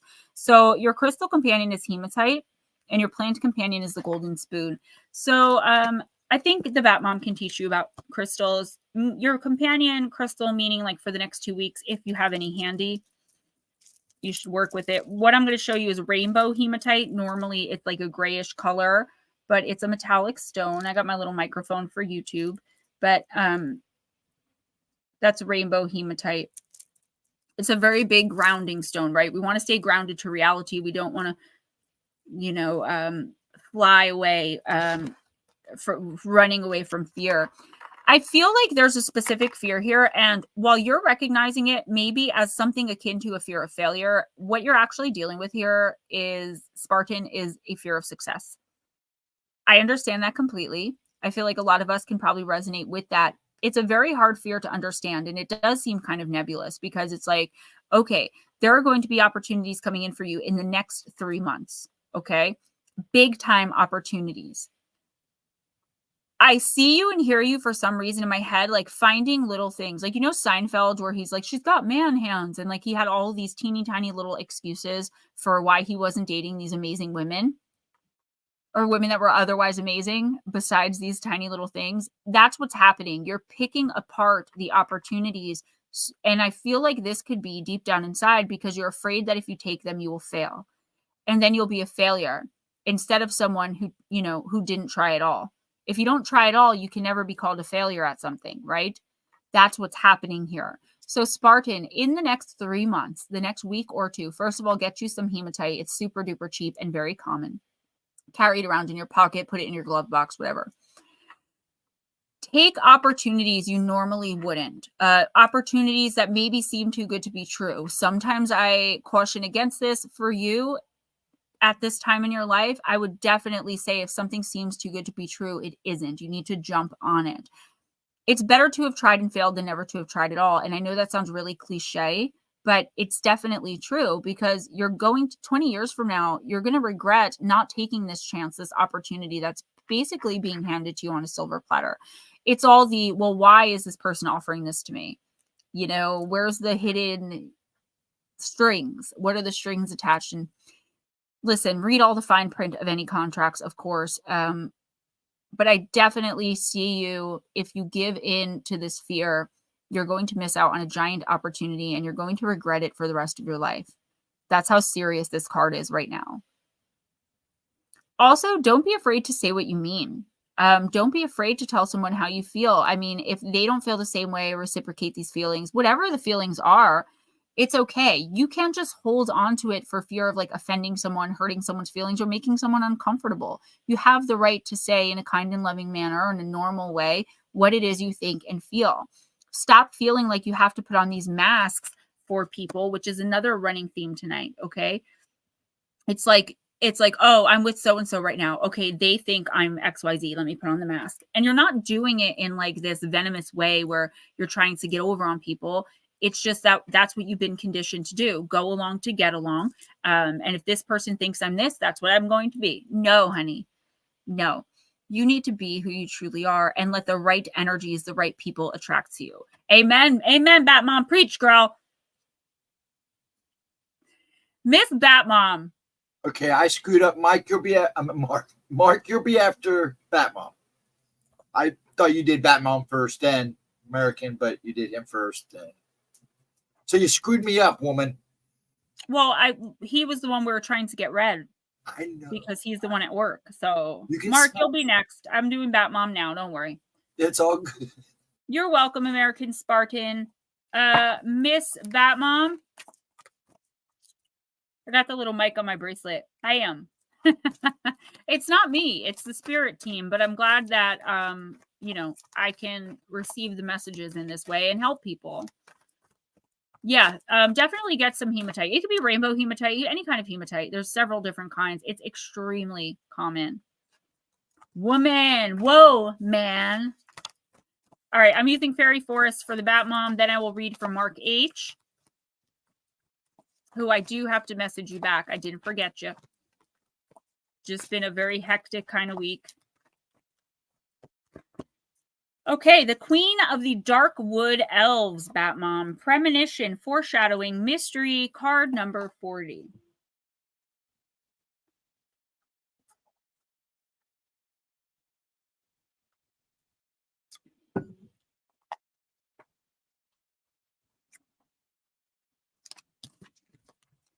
Sometimes there is a stirring, a shimmering movement, subtle but unmistakable in the web called Word, W-Y-R-D, that connects us all. This is one such time. Batmom, the Queen of the Darkwood Elves, has come forth to speak with you and ask you to be aware that something is approaching. When she appears, there is a kind of foreboding and unsettled energy akin to when a storm is gathering its power. There is a very potent force readying itself in your life, and while its impact is yet to be truly felt and experienced, it's best to ready yourself for it now. So, when this card comes, make good your defenses, tend to injuries and wounds, be the psychic, mental, or physical. Take care of unfinished business and bring in whatever you can. Gather up resources and be ready for when the moment strikes and descends upon you. Because something that was unexpected could have harmed you. It could have taken you unaware. But now you are forewarned. And truth be told, you are now forearmed. There is no cause to be scared, frightened, or anxious. This card indicates that you have time to prepare, grow stronger, and meet whatever it is that's coming face on. You will move through the time you are now warned of, and you will become even stronger due to the challenge. But make no mistake, there is a challenge coming, Batmom, and you can now prepare to minimize its impact and ride out the intense wave of energy it brings into your life. So, girl, I don't know what this is. Don't worry, Miss Jules. We are not going to forget you. Listen, I don't know what this is, but I'm going to tell you something right now. You may think you don't. You do. You do. Think. If you don't need to know right this second, and we don't need to know unless you want to tell us, think about this. This is something that that's been stirring in your gut, that you've been getting like little hints of, like, this isn't going to end well. This is going to be a problem. You know, like those types of things coming in. I love you, girl. You guys are so my people.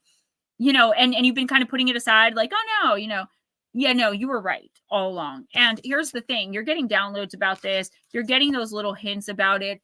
And I do feel like you want it to just not be happening. So the best thing to do in your mind has been to like pretend it's not happening and, you know, see what happens. But the fact of the matter is, it's going to be something you have to face up to now, not in the next week or two. I don't know if your reading is connected to Spartans, but it might be. Okay, so it could have something to do with your child. I'm not sure, but I do see a connection. But that could be because I read you both, you know, together. So you've seen this coming from a mile away. And to you, it was as obvious, like a blind person could have seen it. But nobody else seems to be seeing what's going on here. This is your spirit team giving you these downloads so that you can prepare in advance for what's coming. It's going to be poopy. It's going to suck. It's going to be so hard. But this is one of those things. This is one of those things that once you get through it, not completely unscathed, but relatively, you're going to be more spiritually ascended. It's like once it's over and you take a deep breath, you're going to realize that you're breathing out light. This is going to be such a big lesson for your soul to learn. Now, you do have the opportunity to pretend like you don't know what's going on and stay out of it, of course. But that will show the universe you have not yet learned the necessary lessons to spiritually ascend. And when we spiritually ascend, our lives get better. We manifest faster and much easier. Things start getting easier for us in our lives, okay?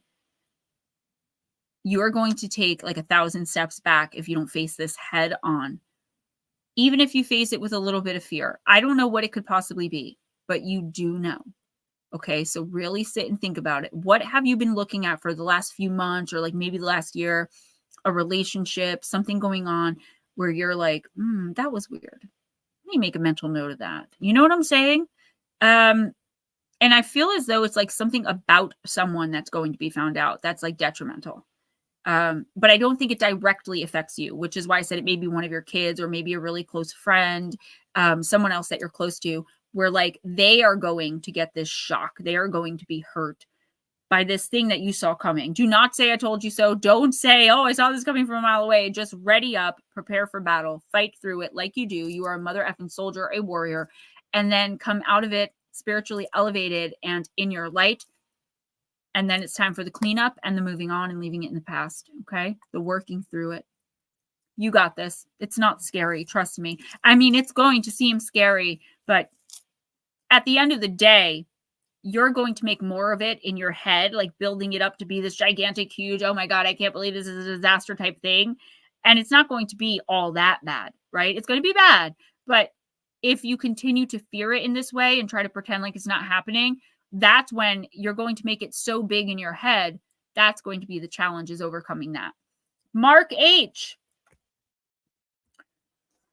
Let's use the sacred forest.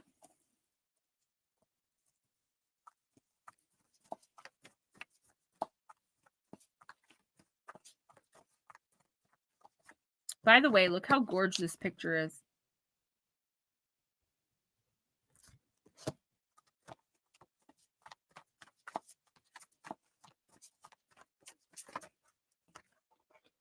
Toadstools, Mark. It's the card of growth, and I'm not surprised.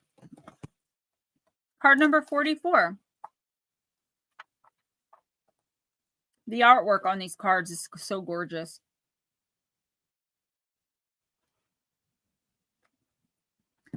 Through the forest floor. Oh, though the forest floor looks sedate, Beneath the surface, a kind of enchantment is occurring as the mushrooms grow in weight. Then, when conditions are right, there is an explosion of toadstools throughout the woods. It happens so fast it seems magical, yet preparations have long been occurring out of eyesight. The fairies and elves rejoice and even dance in the fairy rings. Mark, things that have been incubating beneath the surface are going to be coming to fruition. Get clear on your goals and dreams because rapid growth is ahead. Be ready for these projects to come to fruition. You must first be starkly honest about what it is you want. Ask yourself, is this what I really want? And then believe in miracles. Also, in the time ahead, Mark, you might discover a spiritual guru, hate that word, or step into a new spiritual path. You know what this is. You might find that you are providing expansive spiritual growth for others simply by being you. Make sure that your foundations are in place because once this growth begins, you are in for the journey of a lifetime. Fungi are ancient and were the first organisms to leave the water and initiate life on Earth 1.3 billion years ago. In the forest, their interconnection filament-like roots provide protein-rich food and life for the entire forest. This seemingly humble ancestor to the toadstool is so essential that none of our native conifers could survive without the life-giving qualities of their roots. Their ability to grow and survive throughout all time speaks of your ability to grow and thrive no matter what life brings. The spirit of the toadstool says, beneath the surface of your life, miraculous changes are occurring. Something that you thought was ordinary is in fact remarkable. You are in a time of rapid spiritual and mental growth. Get ready and hang on for the ride. I love you too, honey. Okay. Mark, I hope you're still in here. Really? Maybe someone who's ghosting in chat, probably, because I pick that up too sometimes, and it's never the energy of anyone in here, but I do have trolls that ghost so they can leave me nasty comments. I have spies that go and try to report on little pieces of things I say taken out of context to try to make me look bad with my family or publicly. So you know, there are people that do that as well. A lot of the time you'll see 21 within the chat, but there's really only like 19. That's the extra. Oh, Miss Lotus girl, we got you, girl. Go back and watch your reading, okay? Because I just spend some time with Monkey. I get a bad, just go back with your reading. Okay, Mark, I hope you're still in here. This is something you were destined to do and destined to be. And I feel like that's been the case for multiple lifetimes, and you have not achieved this. This is something you're achieving in this lifetime, finally, and like for once and for all, so that you can spiritually ascend, and in your next lifetime, you will just be able to do this. This is one of those things that you had to learn the hard way. The fact of the matter is, though, there are people, whether you believe it or not, who are watching you, who are learning from you, who are seeking guidance from you. You may think you're learning from everybody, but the fact of the matter is there are people looking to you as well. And I feel like you do take that very seriously, but I also feel like there's a part of you that wonders if it's warranted, right? There's this part of you, and I get this, it's imposter syndrome, where I'm like, you know, why do these people listen? Why do these people believe in me? Why are these, like, I wonder why all these whys about my gemstones, right? Am I really worthy of this dedication, of this kindness, of this support? And that's when I go to certain people who I know are going to tell me that, yes, I am, right? You have those people in your life too. I'm so proud. I keep telling you of what you're doing personally, even professionally. And I do feel like that's what this toadstools card is talking about. There might be paranormal pixie. There might be some kind of job opportunity, even if it's not like a paid position. There's some position here going to be offered to you, or that's going to kind of fall into your lap, of you elevating spiritually, mentally, and being able to help others do the same. Okay, finding their soul purpose, or whatever it is, like that version of it, what resonates with you. You don't do the same thing I do. You do something a little bit different, but it's all in the same vein of growing spiritually and becoming our true spiritual selves. Yes, Mandy, it really, really does. Especially when I constantly have someone telling me that I'm an imposter because I'm not perfect, you know. Mark, take time in the next week or two to really know what it is you want. Like plan out, what direction do you plan on taking this situation, right? This new stuff that you're learning, this new direction that you're going in. Where do you plan ultimately to go with it? And then stick to that. Okay. Don't waver. Don't let anyone tell you no. Don't like, just like that's what you're doing. As if you have all the control and you're like, I'm planning the road trip. This is what we're doing. And no one else has any say. That's what's happening here. No one else should have any say in your spiritual growth ascension or what you do with the knowledge that you're gaining. I hope you're listening, because this is a really good one. Sometimes people get upset if we accidentally miss them, or if we bring too many new people in. And I'm not saying, Mark, that's what happened here, but I'm just saying in general, because it keeps happening. Guys, we try to make everyone happy, and it's impossible sometimes. So yeah, nobody's perfect. Absolutely. Who's next? Iron Dogger. Huh? Iron Dogger. I thought you said hamburger. Hamburger. I'm like, Hamburger. who is this now? I need a hamburger. Iron Dogger, I'm going to use Deep, Dark, and Dangerous. Yeah, me too. In the short time that I've known Mark, I mean, so many of you, though. I've seen so many of you grow. And it's funny because even some people that don't come in here, they listen afterwards. I read for them personally and have been for like 3 years. Every month I read for them. And I watch them grow and learn and change through those readings. And it's really something spectacular to see when something like this comes up. Yeah, you're hamburger from now on. I'm sorry, but I thought that's what he said. Hamburger.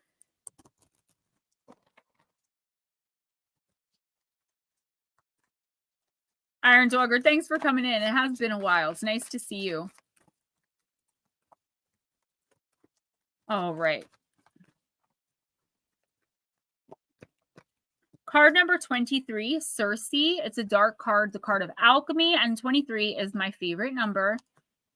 I always like to mention that. I don't know why, but I do. I does.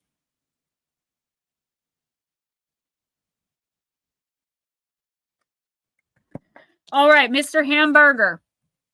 You are the magic. Be your own alchemist. Deepen your plant and herbal knowledge. Do not trust fleeting first impressions. Sometimes things are not exactly as they seem, so look deeper. Get clear about what's real and what isn't. Circe is probably one of the most intriguing deities within all Greek mythos. Born of the god of the sun, the Titan Helios, and the ocean nymph Perse, she became one of the greatest sorceresses, herbalists, and potion makers in the ancient world. Misunderstood and feared, it was said she was beautiful and had eyes like all of Helios's children of bright, shining gold. The myth that most people recognize about Circe is that of her home on the island of Aia, full of tame beasts such as huge lions, wolves, and massive tusked pigs. When Odysseus arrived, he marvels at this graceful woman alone, except for these huge creatures, but soon realizes that the creatures are all formerly men whom Circe had transformed into beasts with a potion, and his crew are among them.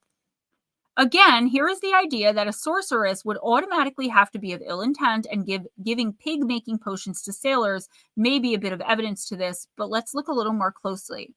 Imagine being Circe, hunted by the great Athena, exiled to this island, and being alone except for your skills in potion making and magic as protection to protect you. Every now and again, a boatload of sailors comes to the island, sometimes accidentally during a storm, sometimes simply to rest and gather up supplies. Circe offers them some hospitality, some salt, some food, but she's a woman in their eyes and vulnerable, and in fact, something to use as they will. She is S-aid, and she's determined this won't ever happen again, and decides that every man who comes to the island, unless they leave the very same day, is going to be transformed. Things change somewhat when we know the motive, right? Circe is able to pull together the elements in the plants in order to synergistically create magic for all kinds of reasons. Hamburger, she assists her sister Pacify when she gives birth to the Minotaur, and it is suggested she created the potion that transformed Scylla and the potion that brought Odysseus back to life after he was killed by Telegonus. In a long and interesting life, Circe defended, hindered, assisted, and created big magic. Your plant companion is Rue. I don't know. Is that a good thing? A hamburger. And Violet Flame Opal is your crystal companion. That is a beautiful stone. So Iron Dogger, something is not as it seems. And I feel like you're being told some information that really isn't, it's not true. And I feel like this is coming from a source that you kind of trust. Like, you're going to take this person's word for it, and you definitely shouldn't, at least in this situation. I feel like there's something here that you wanted to know. You asked somebody, they gave you an answer that you thought was a little weird, but you trust them, so you're moving on. Now you're keeping this idea in your head. Like, for example, I'm just using this as an example. Say you ask, like, oh, is so-and-so dating anyone? I really would like to ask them out. And someone's like, oh, that person has STDs and they cheat on their partner. And you're like, oh, okay, not going to ask them out. When really this could have been a soul connection that you were meant to have in your life for who knows how long. But you believed someone you trusted, and for whatever reason, they told you the wrong information. That's what's going on here. Somebody tells you that someone hates you and doesn't want you around anymore, when really they miss you and they're asking where you are. Make sure you go straight to the horse's mouth. I hate saying that, for lack of a better term, though. Don't get, in the next week or two specifically, and especially, don't get any information secondhand. If you want to know the truth, look for the truth, ask for the truth. And if you feel like someone's lying, it's perfectly okay to call them out on it, okay? And find out why they would do that. And for some reason, I am hearing lying by omission, lying by omission. So somebody could be lying by omission here. And a lot of toxic people and low vibrating energies don't think lying by omission is actually really lying, when in fact it is. It is the biggest and best, boldest way to lie, because the person expects you to be completely truthful, and you're pretending that you are being completely truthful, even though you know you're hiding information that's pertinent to what they're asking. You know, I knew someone that asked someone they had been dating for like a year. They had finally asked, like, you know, you don't spend many nights with me. Are you married or something? And the person was like, no, I'm not married. I've been divorced X amount of years. And they were like, whew, okay. And then they found out, like, another 8 months into the relationship, that the person, no, they weren't married, but they had been in a long-term relationship for 8 years, and they were living with that person, which is why they weren't spending nights. And my friend was like, dude, I asked you if you were married. And the person was like, you didn't ask if I was in a long-term relationship or living with someone. I'm not married. Do you see what's going on here? That is what you need to look for in your life in the next 2 weeks. All right. And I hope that, I was going to say, I'm whooping its booty. Good. You know, you have a lot of love and light in here, a lot of really good energy, that people come in feeling not so great and they leave feeling great. And that's not by accident. So I'm glad you're in here. I'll light a candle for you. I'll pray for you, as I do for all my gemstones. And it's really cool to see you in here. When I saw your name, I was like, yay, I love when you guys come back. I love when y'all come back. Myth B Haven, Smoochie and Hubby. I need Hubby's name, but I'll do Smoochie first. You're so welcome anytime. Thank you. Is she still in here? Smoochie girl, let us know that you're here, please. Who's after her? We'll give her a minute. Okay. Go ahead, Miss Jules. Jules is next. Okay, Jules, ask your question while I pull your card.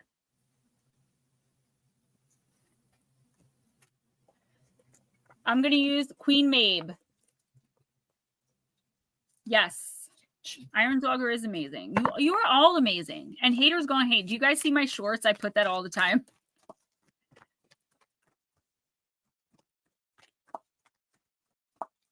So this is multifaceted Jules right here. Miss Smoochie, just answer when you're ready and let us know. New England Dirt Roadie, if you're listening, we're thinking about you. Aunt Edna, hope you're doing well. Darling Deb girl, if we have enough time, I'd like to do a timestamp for her as well. I've already got 3. I've got Tracy, Casey, and Deb girl. I feel there's a link between the Black-Eyed Kids and changelings, and I think that they may be the children who are taken, coming back, feeding on souls. So that is actually a really good theory and kind of a good point. And a lot of the information that I have, I don't know if you got the Danger at Your Door book, but I didn't go into them specifically being changelings, but it's like it changes, Jules. So I'll get into one theory, right? And I'll be like, this is it. This has to be what they are, you know. And then all of a sudden I get this other information and I'm like, oh no, this has to be what they are. I think the BEK could very well be multiple things. I do think they have a fake connection in a lot of the cases. And I definitely think they're interdimensional. They're not from here. So they're either from up there or another realm somewhere. You know, we don't just see them wandering like we do spirit or even the demonic sometimes. They actually come in. And a lot of times, if you're in a quiet place or if you're aware of your surroundings very much, when everything becomes really, really silent, you'll hear an extremely loud popping noise when they appear, right before they appear, and right after they exit or as they're exiting. Okay, I already got Jules's deck out, so Smoochie, I'm sorry about that. Just hang tight. I'm going to read for you and Rick next. You're right next. Julie girl, this is you, honey. And tell Samantha I said hello. I hope she's doing well. Or below. I don't think they're demons. I think they're demonic. But I don't think they're actual literal demons. There's too much... demons can easily present themselves as children without having to do that with the black eyes. We all know that. That's one of the main ways they play on us, is by presenting themselves as children and giving us a sob story about how they died and getting into our hearts, you know? So that's the only reason I rule out demons, is because they can present themselves without black eyes. And they also present themselves very, very well as spirits of children.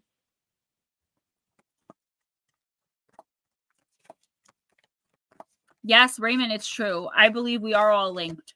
I really, really do. Okay, I can't show this card.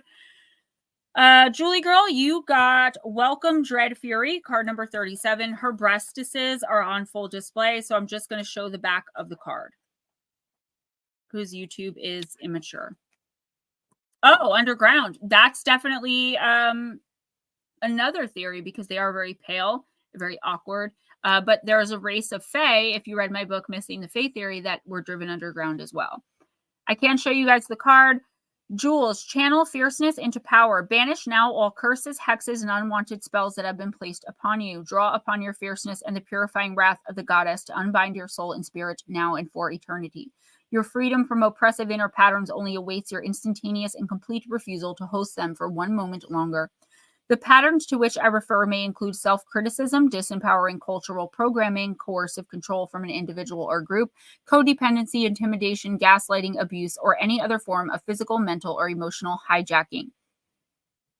And we've talked about this publicly before, so I'm not saying anything that, you know, anyone paying attention wouldn't know. You do struggle with this, right? With allowing others to control your emotions, to make you feel a certain type of way, to guilt trip you, to manipulate your heart, because you have a beautiful soul. And unfortunately, the darkness can spot the light coming from a mile away. You are not as impressionable as you have been made to believe. You are not as susceptible to idle whims and wishes. You were not born to play a supporting role in the lives or fantasies of others. You do not deserve to have your power siphoned or your freedom limited. You must choose now to unchoose any or all of these things for once and for all. Find the dread fury within you, the sharp-taloned, black-eyed goddess who will suffer no foolishness or fools. Allow yourself to feel her presence that arrives like an inferno to incinerate all you will no longer accept. Let her wild liberation burn through you like a glorious explosion followed by an all-consuming fire. Human culture and human relationships can be battlefields. There are those who would channel your power towards their egotistical agendas. Sometimes you must work to heal such dynamics through thoughtful counseling and inner exploration. Other times you must change your circumstances by immediately and utterly refusing. You must display your sharp teeth and scream a loud and piercing no that resonates throughout time and space, causing all that you are unchoosing to retreat and dissolve away. The fierce and furious goddess is here for you, Jules. She reminds you that you have all the power you need to step out of whatever is binding you, and you have that power right now. So use it and never look back. Now mine are itching. Okay, so I'll give you guys a look. It's a gorgeous card. She's just a little bear for YouTube's monetization standards. So this is not something you don't already know. But what I'm wondering is, why are you allowing this again? No judgment, no indictment, girl, because I do it too. I just accept people back in at face value, at their word, that they have the heart that I have and they're willing to change and treat me better and not do the things they were doing. But sometimes people are not capable of change because it's not in their chart.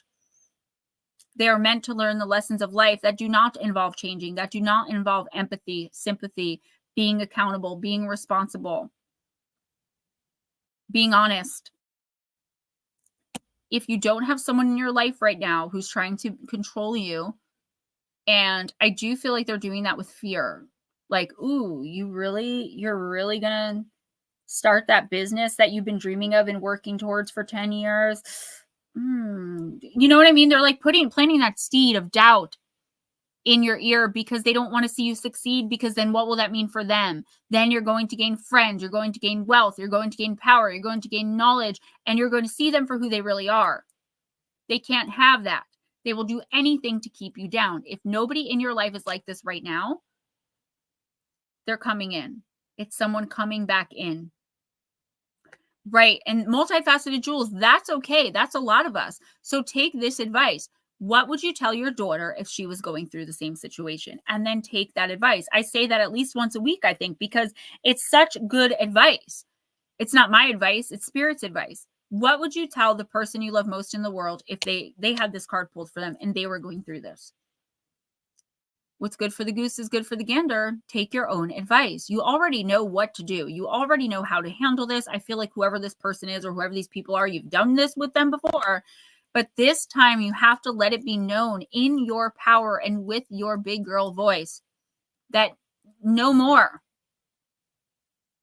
That's it. Banish them if you have to. Deadpool's accurate, baby. I love you, bunchies, too. Yeah, Raymond, it sure is. It really is. All right, Miss Smoochie Girl. Let's do Smoochie first, then Rick.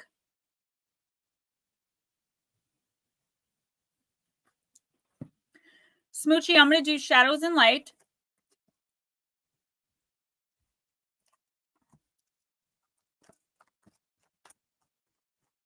That you won't need them like they want you to, like they need you to. You'll always need the people you love if you keep them around, right? But once they start behaving that way, who wants them around? You know, they really drag you down. All right, so you got Fairy of the Highlands, jumped right out at me there. Card number 20. It's time to be brave.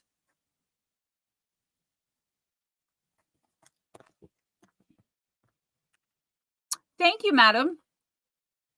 I was just messing around today. I was bored.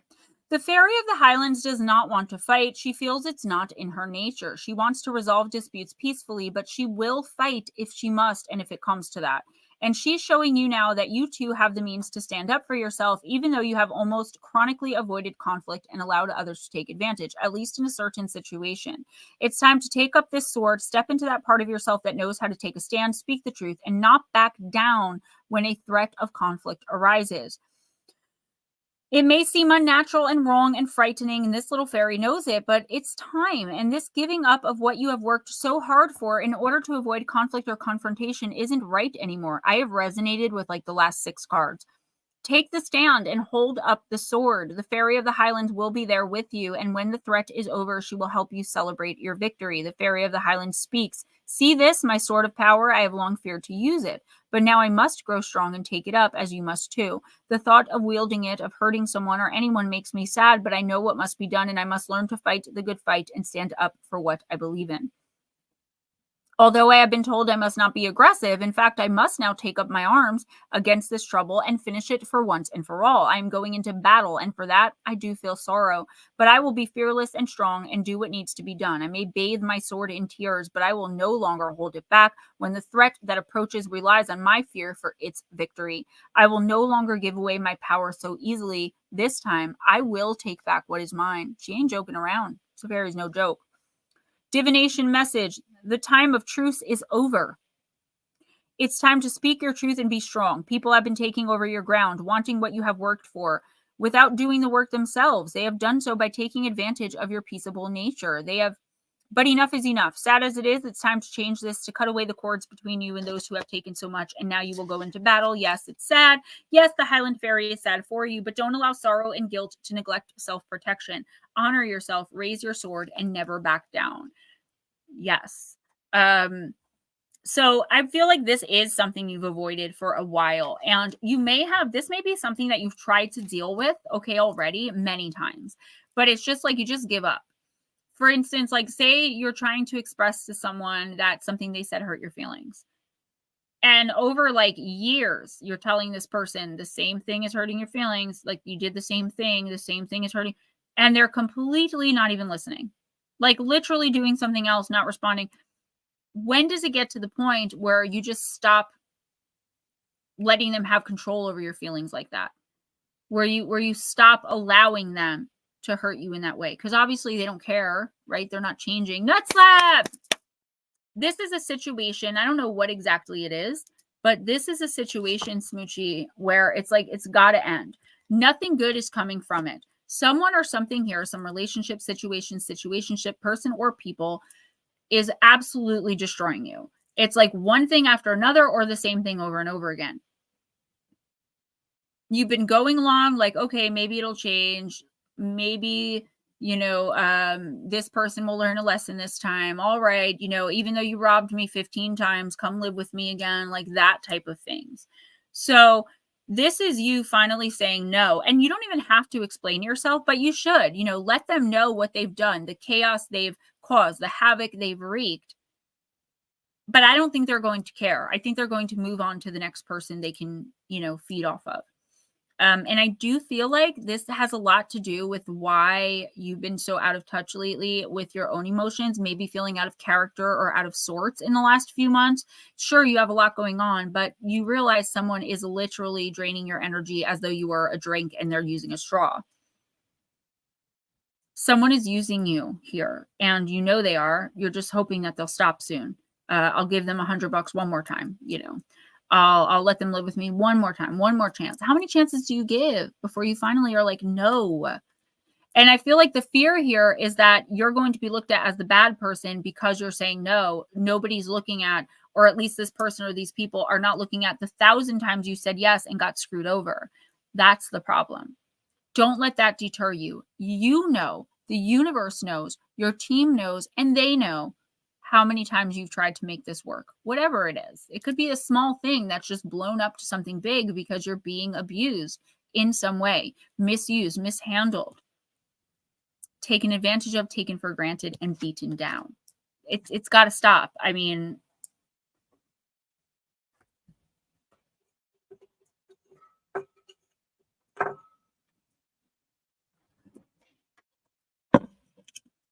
I'm going to do Rick now. Just give me a sec.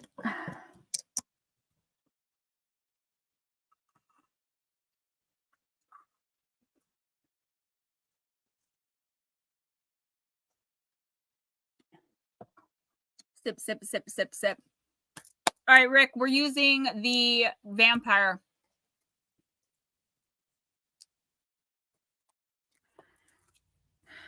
It made me homeless and lose Norma. Thank God universe blessed us. Yes. The rose gold party wig? No. This is actually one of my new pink ones. I just got it like 2 days ago. Or no, this one might have came from Lara. She bought me 5 or 6 for my birthday. That pretty purple one's right here. I wanted to wear it, but this one looked better with the outfit, with the pajamas. All right, Sir Rick, let's see what's going on with you.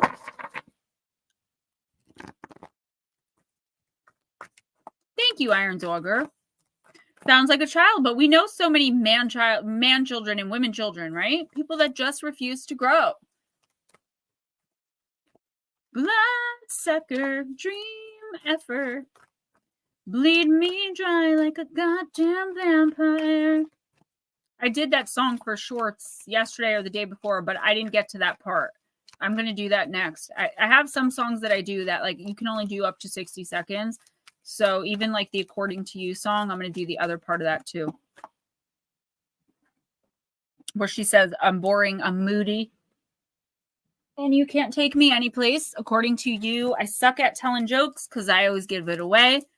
I'm the girl with the worst attention span. You're the boy who puts up with that, according to you. There actually is a really sweet side to that song.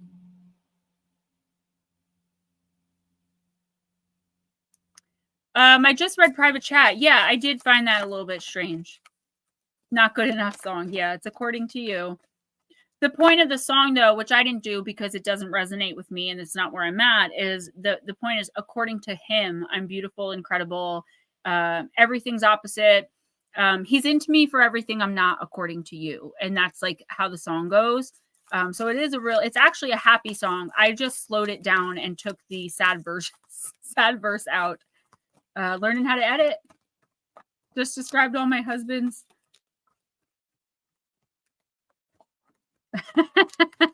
Stop, you're just a pup. Hey, he's my age. Well, I'm a year older. Well, you're a pup too. A cute one, but you're a pup. I don't feel like it most of the time. Yes, Gem! She was the rock star with the pink hair. Yes. Actually, my little brother used to like that. I love Gem. My sister Carol, Gem was her thing. I'd watch it for her, but then I ended up liking it. I wish what? What happened? All right, Rick. Anti-hero. Maverick, risk taker, rule breaker. So Rick sounds like an interesting character. I'm going to use the little girl's room after Rick's reading, by the way. All right. Rick, you are doing a good thing, but it's unlikely you'll wear the garland of the hero or be recognized for any real contribution. Yeah, I do wish I was younger than you. I wish I was like 20 years younger. To the greater good. You are not the kind of being who people acknowledge, and it has been this way for a long time. This is because most people are trained to recognize what looks good from appearances, the kind of jobs people have, and the way you humans even walk and talk. And the human being you are, is something that cannot be identified and classified simply. But the truth is that you have done a very good thing or very good things. You are a safe person, a good one, and we can sense this from you. And we wish to acknowledge the valor and the brightness that surrounds you. The deed that you have done will not be recognized as soon as you would wish, but the impact it has will ripple out through the energy of the world, and in return, you will be noticed by many, many who also will never quite fit in or be recognized despite the good they do. The Island of Misfit Toys, okay? Sandra, what's up? Do not take this to heart. Do not allow this to ever prevent you from doing what you're being urged to do, Rick. And do not allow the moment where you have been unlike your best self to define who you are. You are a mixture of what people call good and bad. And what is taking place now is a kind of working your way through what you feel you must do. Sorry, I had to burp. Must do to rebalance the ledger in life. This doesn't mean you'll ever receive an award or be offered a hand to shake. You may even fail to be recognized over and over again. The panda. I love that panda. I needed that panda today. I was scared. I'm sorry, Rick. You may even fail to be recognized over and over again, but now we see you, and so many others see you too. You will find the creatures who are less socialized will trust you and come to you, the young animal creatures whose senses are more alert and who rely on feeling rather than what they see. You truly are a beautiful soul in parts, and yes, you have done things that have been called wrong and that were wrong. But humans are complex and they enjoy calling you wrong, for then they feel superior and they draw attention to their supposed goodness. Smoochie, mine's almost 67, so I get it, girl. All of the sum of their actions and their choices within these circumstances, even the roughest and most humble among us can become the hero, and those who are greatest and most often seen to do good often are glorying in their own virtues. So don't fear, for you are a walker of the night, and yet your time will come. You will inspire love. You are more than those who cannot see you say you are. Their voices are empty. Your life, although strange, is full. Blessing, you are displaying to humans who are thinking too much in boxes with labels that they do good, or that those who do good are not always going to fit a cultural stereotype. To feel neglect, to feel resentment that others receive the glory for your deeds. Perhaps you know you have chosen this way in order to remain an outsider, so you need not enter into groups in the same way. You are in a stage where you are working very strongly with your unique energy and power. Great, Ashley. I'm so glad. Working with this card, Rick, your individuality is a gift from the divine. You are the only person on the planet like you. You truly are here for a purpose, and you truly are needed here. No matter how modest this purpose, do it well with all your heart, and there will be no more loneliness. So, Sandra. Ashley, you're 5 years younger than me, and I was almost just about to literally say out my mouth. Like, I was forming my mouth to say, oh, you're just a baby. Okay, Rick, this is you. I think you're having some kind of emotional crisis. And I don't mean that in like a judgmental way or like that you're going loopy or anything, going nuts, more so than usual. But I feel like you're having like a crisis of conscience, you know, where you're wondering if you made the right decisions. For some reason, you're thinking over your life, and what's sticking out to you is the wrongs, the perceived wrongs, the actual wrongs. Like maybe you're wanting to make amends, or maybe you're just wanting to release them yourself. The universe is saying, like, the past doesn't define who we are. For every bad, quote unquote, thing you've done 10 good. The problem is some types of people and some people in our lives only want to focus on the bad. And that makes us feel guilt and shame, right? Regret, remorse, all of these things that are normal to feel sometimes, but we can't stay stuck in them. I feel like there's a person or people, Rick, that are trying to keep you stuck in your worst mistake. If you don't know what I'm talking about, you will in the next week or two, possibly within the next month. This one's showing me like a little bit longer. I think it's just something you need to come to terms with. People make mistakes. We move on from them. You're not being punished in any way, physically, mentally, emotionally. Anything you're going through right now, how terrible or how wonderful, it's not a punishment or a reward. It just is how it is. It's how you've lived your life. Don't change how you operate and how you think unless you feel like you should, unless it's to ascend. When people say, you know, don't ever change, that is horrible advice. Okay. I know people mean well when they say it. They're saying like, you're amazing as you are. Don't ever change. But I always like to say, don't ever change except to ascend. Right. And I feel like you may feel undeserving of something right now, or deserving of something as though it were a punishment. This is the universe telling you, like, look, make peace with your past so you can move on to the future. If you have people you want to make amends with and it's not going to hurt anyone, go and do it. Otherwise, forgiveness is for you. So the other person doesn't know you doesn't have to know that you forgave them. You can keep that for yourself and just understand that that's what it is. You have a very strong spiritual connection that you're not working with right now. And I think that's a lot of the problem with your physical issues, is that you are not working with spirit.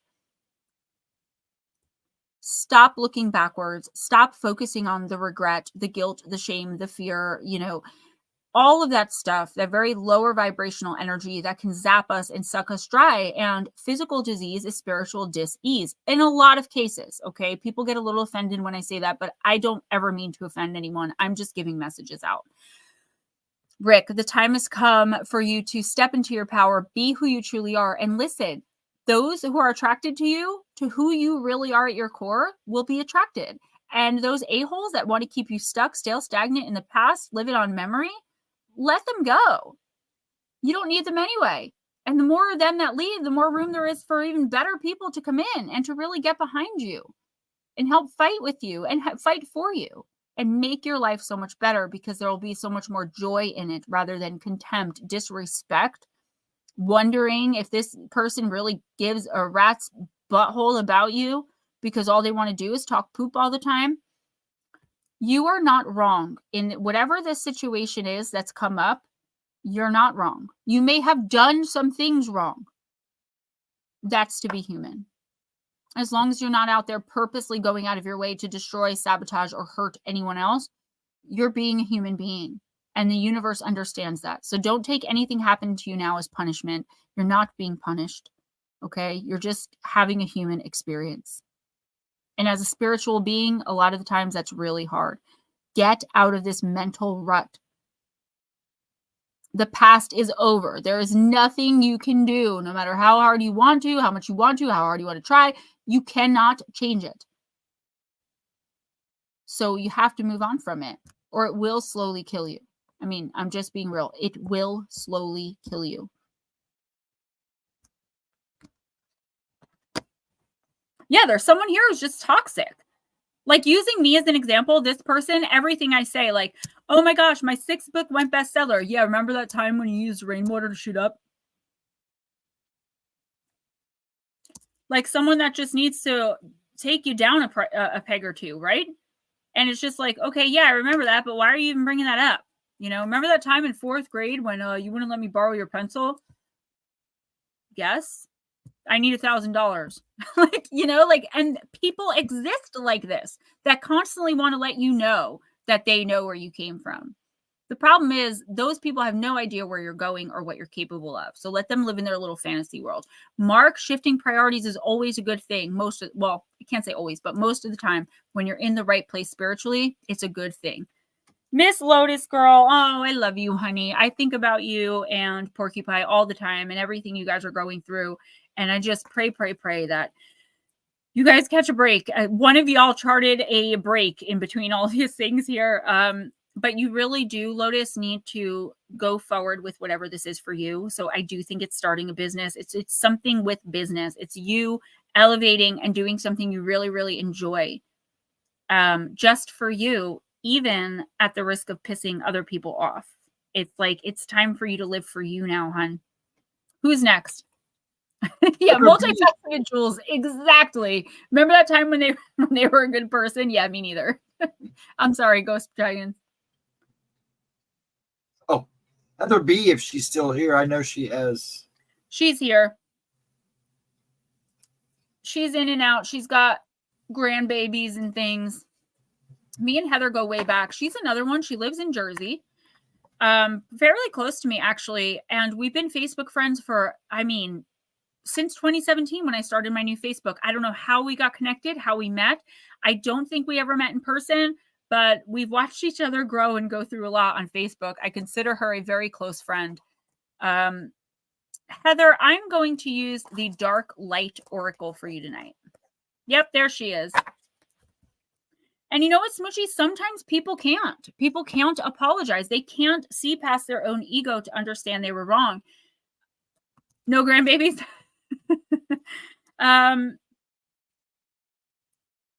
They can't see past that part of their ego. Did we meet at Rossi's? I remember now. Dear, did you want to go to the bathroom after this? After Heather's, yeah, I forgot, but I do need to go. Thanks for reminding me. But you know what, Smoochy? When people can't apologize, that's like their own stuff. You know, you cannot work with that energy. It's not for you to try to cultivate sorrow or forgiveness in someone else. It's a conclusion they have to come to on their own. I remember now. I'm like, I don't know how we met, but I know that we've known each other for a really long time. That was probably Billy. I was with Billy, and he recently passed, actually. I remember the karaoke there, and Danielle and I used to steal like the doorstops, the salt shakers, the mustard bottles, just like the most random stuff. We were there on New Year's Eve one time, and they started handing out plastic shot glasses because we had stolen all the shot glasses. I don't know. I don't know why we did what we did. We were young. We were in our 20s. Can you not? I don't know what's happening. It's like my grounding mat is just attracting everything. I remember now. I'll ask Arisha, Divine. I'll talk to her. That would be awesome. Got to sell some merch. All right, Heather. That's so funny. I remember now. Blue Crossroads. Nice. That's his. You like Smoochy? Sometimes, like, I know, like, it could hurt and cut like a knife. But remember, that is his poop. Not yours, not Rick's. It is not your stuff to take on, okay? Heather, you got the card of masks. 19, behind the folding screen. Ooh.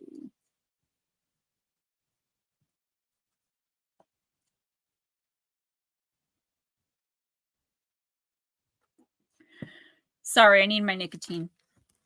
Something here, or is it someone, is not what it appears to be. Heather, I see a trend. We are all wearing masks from time to time to hide our true feelings and thoughts, but today I'm coming to warn you that you should and need to be very careful. People are not always telling you the truth right now. Duplicity, manipulation, deceitfulness, and hidden matters are all around you. Stay on guard. Don't rush into things and do not take anyone just at their word. Sharpen your powers of perception and try to find what's really taking place behind their mask, their screen. Duplicity, manipulation, false appearances, betrayal, deceitful people, and secret feelings. Affirmation, I don't trust too hastily. I keep in mind that people can wear a mask and hide their true feelings and thoughts. I proceed with caution. Iron Dogger, that happens every week. We're all so energetically connected that we have, like, I've resonated with the last 7 or 8 readings very, very much. And I take my energy out of this. So there's no chance my energy is in this. It's just happened to resonate. Heather, this is pretty serious message, right? But again, I feel like you already know this. Like, you already know who's smiling in your face and talking poop behind your back. You already know who's lying, cheating, overeating. You know what I'm saying? Like, you already know, but there's no tangible proof. This is the only proof you have. Your intuition, your team telling you, oh, that's a lie. Don't believe that. You know what I'm saying? How do you present that to someone? You know, especially someone who is this way, that will lie, cheat, steal, manipulate. What are you going to say? My guides told me you cheated on me. Spirit told me you stole that $100 out of my purse. Gemma Jade on Live Intuitive Oracle, who I used to sing karaoke at Rossi's with, said that, you know, you're married. Like, you can't approach people with this. I mean, you can, but all that's going to happen is they're going to turn it around on you. That's the type of person you're dealing with. Here's the thing. In the next week or two, Heather, just be mindful of it and start planning. Yeah, Fairy made me do it. Start planning a way to move away from these energies, from these people. Yeah, Batmom says, Heather, your intuition is all the proof you need after punching them in the throat. There he is. What's up, Netter? I'm sorry, I'm all over the place. You are eventually going to need to confront this person, this situation, these people, right? You can't just keep living every day on eggshells, waiting for the next lie to be told, waiting to find out the next truth randomly. I don't think now is that time. I think now is the time for you to start doing a little planning and plotting of your own. Okay. I would say really don't trust too many people right now. Only trust, you know, it's very few right now, unfortunately, in your life that you can really trust. If you need to talk, text me. It does take me a little bit to get back, and I'm stuck on voice text. But if it's something like private, I'll send you back a regular text. And guys, all you have to do is say that, by the way. Some of you are like, you don't answer me because you couldn't listen to the text because the person we're talking about is right next to you. Just let me know. My son tells me all the time.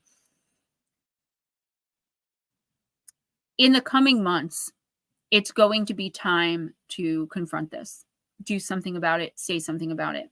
And your proof, tangible evidence, may never come. The universe wants you in the next week or two, in the next 2-3 months, Heather, to start working on following your intuition, acting on your intuition, understanding that your intuition is always real and true and right. Okay.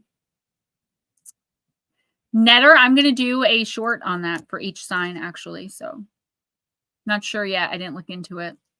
I will let you guys know that you got to watch the shorts. I'm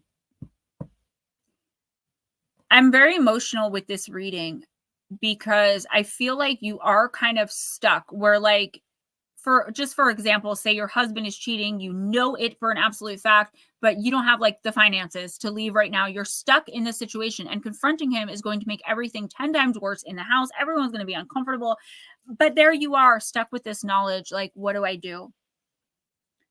Work with it, accept it. Work with accepting that everything you think you know right now is true. Okay. Mike, thank you for coming in.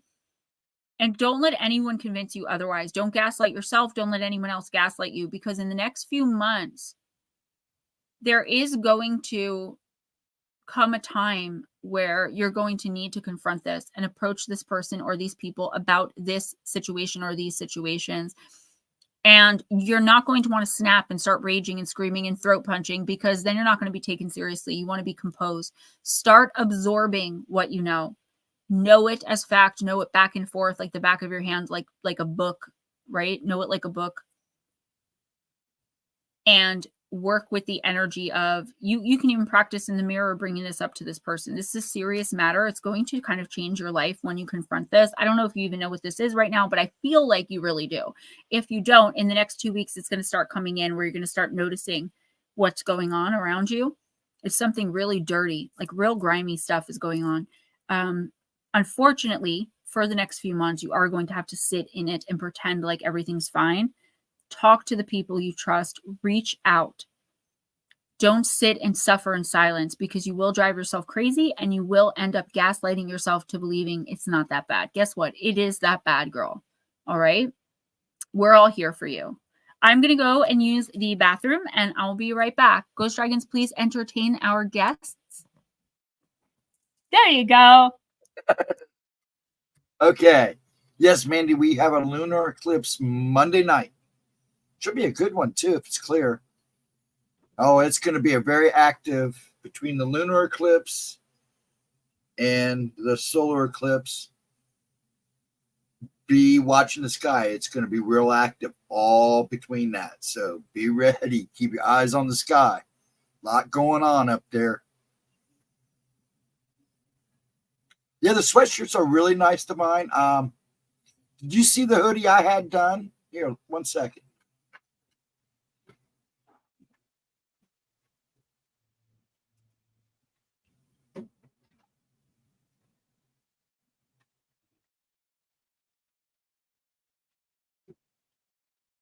Okay.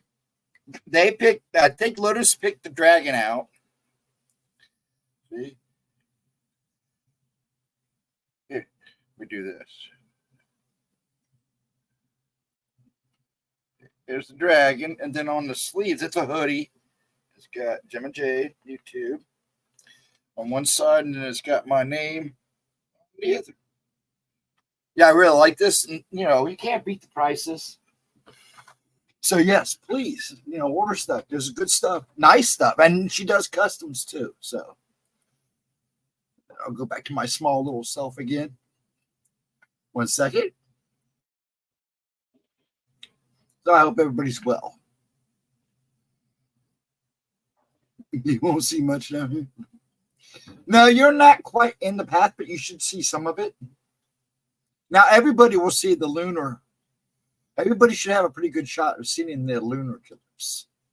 It covers most, I think, all of America. Yeah, the design is, I love that design. And that dragon is right up my alley. The man in the box.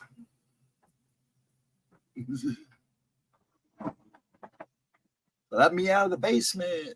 Ah. Yeah, it's one of my favorite designs, but so I love the stuff that she's done for Gemma. Since she's changed them up a little bit, I really like the East Coast. Most of the East Coast will see the eclipse, yes. Damien said that my mouse pad, because I gave him the mouse pad, because I don't know anyone else that uses like a personal computer. And the other day I was like, oh, I got the new design for you. And I was so surprised he was using it. And he's like, yeah, he's like, your mouse pads are actually bigger than like the average mouse pad, which works out really well and is much easier. There she is. Yeah, see, now, right. Here's the mouse pad she made for me. I don't know if you Who's next?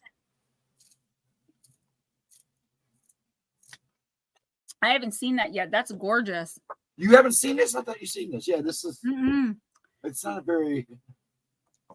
I have some merch. I'm trying to do like giveaways, but I don't really know how to go about that because, I don't know. I'm thinking of something. I've got we'll work some cup and some shirts and mouse pad and bumper stickers. I've got some things I'd like to do some kind of contest or something. All right, who's next? Forest friends. Chris, I think, stepped out. Did you? Did you catch I that? didn't hear what she said. I'm sorry. I'm sorry. I said Forrest Friends is next. I think Okay. Chris stepped out. If he comes back in, I know he's still kind of feeling. Yeah. All right. So Forest Friend, I'm going to use the human spirit. Oh yeah, Ashley. So my son's last day before spring break is next Thursday. And then from Good Friday, he has like the 10 days off or whatever. Had a glass of wine. Yummy. What kind of wine? I cannot drink red wine. No red wine. Like it's all like so, I don't know, yucky to me. I love Riesling. I love sweet white wine. Thank you, Forest Friend. This is, I have another fairy forest scene underneath here. It's like hot pink and it's, Smoochy Girl got me mushroom one I have to pull out of storage. I never really got to use, but I can put on this wall. I love my backgrounds. I was just going to say, I've got a beautiful moon that I've never gotten to use. I've got the Greek goddesses in the circle. I have so many. I even have a Christmas one I never put up this year. Moscato. I drink All gasoline. Right. Divine, I appreciate that so much. I will talk to her. I don't think she usually works on weekends, but I will make a note to hit her up on Monday. No big deal. Spring break last week. Yeah, you know what's really weird is nice. With this. I'm sorry, bud. Oh, that's right. With this particular eclipse, all the schools that are in the main total line of the totality, they're all declaring states of emergency and are closing that day, and they don't know why. Well, that's what Ashley was just saying. Yeah. They gave it to them off because of the eclipse. They got an email. That's strange. Yeah. It's kind of weird. Pinot Noir. That's a red that I used to enjoy. Funny you said that. It's like the only red I drink. All right. Forest Friend. Third eye blind. Ow. Oh, I bit my mouth. Stop yip-yapping, Gemma. Card number 42 in the upright position. I'm going to have to look this up. Guys, I don't watch the news and I don't even really watch the internet. I review my own stuff. And real quick before you there's going to be a comet. You'll be able to see the comet during the eclipse. You'll be able to see Mercury and Venus and the planets are all lining up. So it's going to be a really, really amazing show. So be prepared. Thank you, Miss Munchie. I'm so glad my yapping is appreciated here. For anyone listening that's always telling me to stop yip-yapping, there are a few of you out there. I'm going to have to look into that. I don't watch the news. Only Newsmax and only when Ray watches it. Ray will usually report news to me. He'll be like, oh, did you hear about this crazy crap going on? And we'll talk about it. Because politics are one of the only things we really get into together, really agree on completely. And I don't really watch the internet. I'm always researching. I'm always writing. I'm always reviewing my stuff to see where I could have done better. So I don't really know what's going on in the outside world. And I know that sounds weird, but I'm a weird chick. I can't help it. I love your yippee yapping. Yeah, me too, except for when I bite my mouth. Okay. I'm going to look into it though, and I will report on it for you guys because it really does sound like an interesting one. Forest Friend. I don't see with a third eye. Oh, baby, open that eye. It really allows you to see through all the bull poop. And it does say that here, bull, S-H-I-T. Stop ignoring your instincts and your intuition and your insight. Heather B., you need to listen to this as well. Scared that it's just wishful thinking? Open the third eye and you will be surprised at all of the foresight that you have within you. That gut feeling is your true north telling you to stop being so blind. We have been so conditioned that there are only 5 senses. But look at animals hearing things we can't hear or seeing things that we don't see. We believe that the reason you are closed off is because it's all relative to your experiences. If you can't, quote unquote, see it tangibly, then how could it possibly be there? Try some simple meditations to help you relax and get your inner eyesight back. So Heather, this is Forest Friend's reading. So Forest Friend, just give me a second. Heather B., I will text message you some links to some short guided meditations and sleep meditations that you can do to help open your third eye.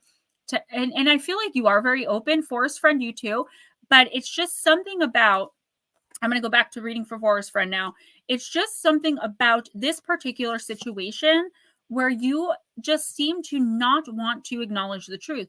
It's not even that you don't know, and it's not even that you can't. So maybe you didn't see it with your own eyes, right? Maybe nobody told you. It's just a gut feeling. It's something you inherently know. And the reason for that is because it's your team telling you. Those flashes of image, okay, that is, as painful as it might be, it's the truth. Those flashes of those words, when you ask a question out loud, like, why are you doing this to me? And you get a thing that's like, you have to learn the lesson. And you're like, what the hell was that? That's not you thinking your answer. That is your team. You are being answered. So Forest Friend, whatever this situation is, please understand that you are right on point, okay? And if you need help understanding that, go to an outside source that's non-biased, okay? One that you can trust, and they're going to tell you the same thing. The situation you're in particularly, you don't even need your third eye to understand that this is happening, okay? Your second sight. If you just common sense, right? Which is hard for us to work with when we're blinded by love or by fear, shame, whatever it is.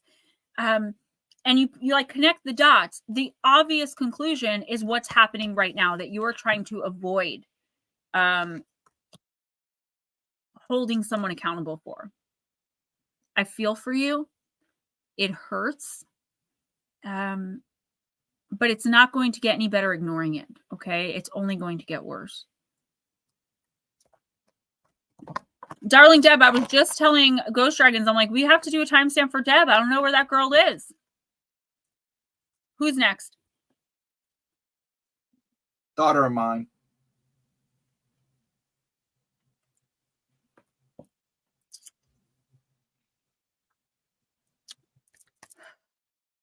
Ashley, I'm going to use actually Lantern Oracle for you.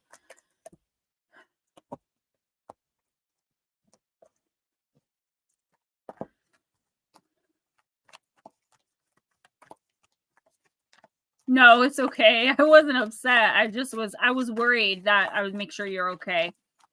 Like, and now I'm a little worried right now about her. I've been absent to most people that I usually talk to every day this week. Deb, you in particular, to Neil. I've been taking some time for myself to deal with my own things that I'm noticing in my intuition and my own manifestation. I was so blocked at the beginning of the week. I've taken that time. I've come so far. I'm still really trying hard to manifest that writing contract, and it is coming. I was told today it's coming very soon, but very soon doesn't pay bills, So it's been a hard one, but I have so much support in you guys. I don't ignore you. We had a whole conversation last week. I'm much more chatty in real life, guys. I don't know what to tell you. That's why I'll send voice texts because I can say a lot more with voice text. Yeah, I'm okay. Sometimes I need that. That's the Pisces Libra juxtaposition inside of me where I need 2-3 weeks of just nothing. And then I'll come back with a vengeance and be all over the place. So devious Deb, the devious debutante. Yeah, Tennille, I know that as well. And I know that you guys know you can reach out if you need me. And I know the same. So we're all adults. I just think it's been such a hard March. When my birthday doesn't go well on the 1st, it seems to set the tone for the month. And that keeps happening year after year. Last year was a really good exception. My mom and Damien, just like they did this year, it was really special. I had you guys, I had over if I add from YouTube and Facebook, just my 2 social medias, I had maybe about 3,000 happy birthdays. I know that doesn't mean a lot to most people, but to me, that was the world. I mean, I was crying. I was so overwhelmed by the love. Yeah, just let me know, Nutslap. I'll be like, oh, that's just Nutslap. Yeah, darling Deb, I think for a lot of people, that's true. Paranormal Pixie was saying December is her hard month. I feel like March, and Ashley, I'll be right with you, honey. I'm sorry. I feel like March is, how it's the weather in a lion out like a lamb, or in a lamb out like a lion. March's energy is like that as well. And I feel like that's where that came from, not the weather. All right. So Ashley, you got the card of confusion. Card number 36, growth hurts, heals, and harnesses a way through the uncertainty. Thank you.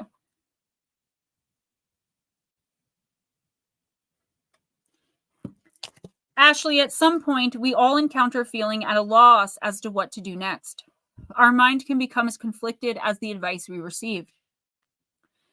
Our emotions can polarize and overwhelm us to the point of distress, especially when the stakes seem too high to risk making any mistakes. Our belief that there is a quote-unquote right choice or answer that will prevent all that we fear from happening can be absolutely paralyzing and crippling.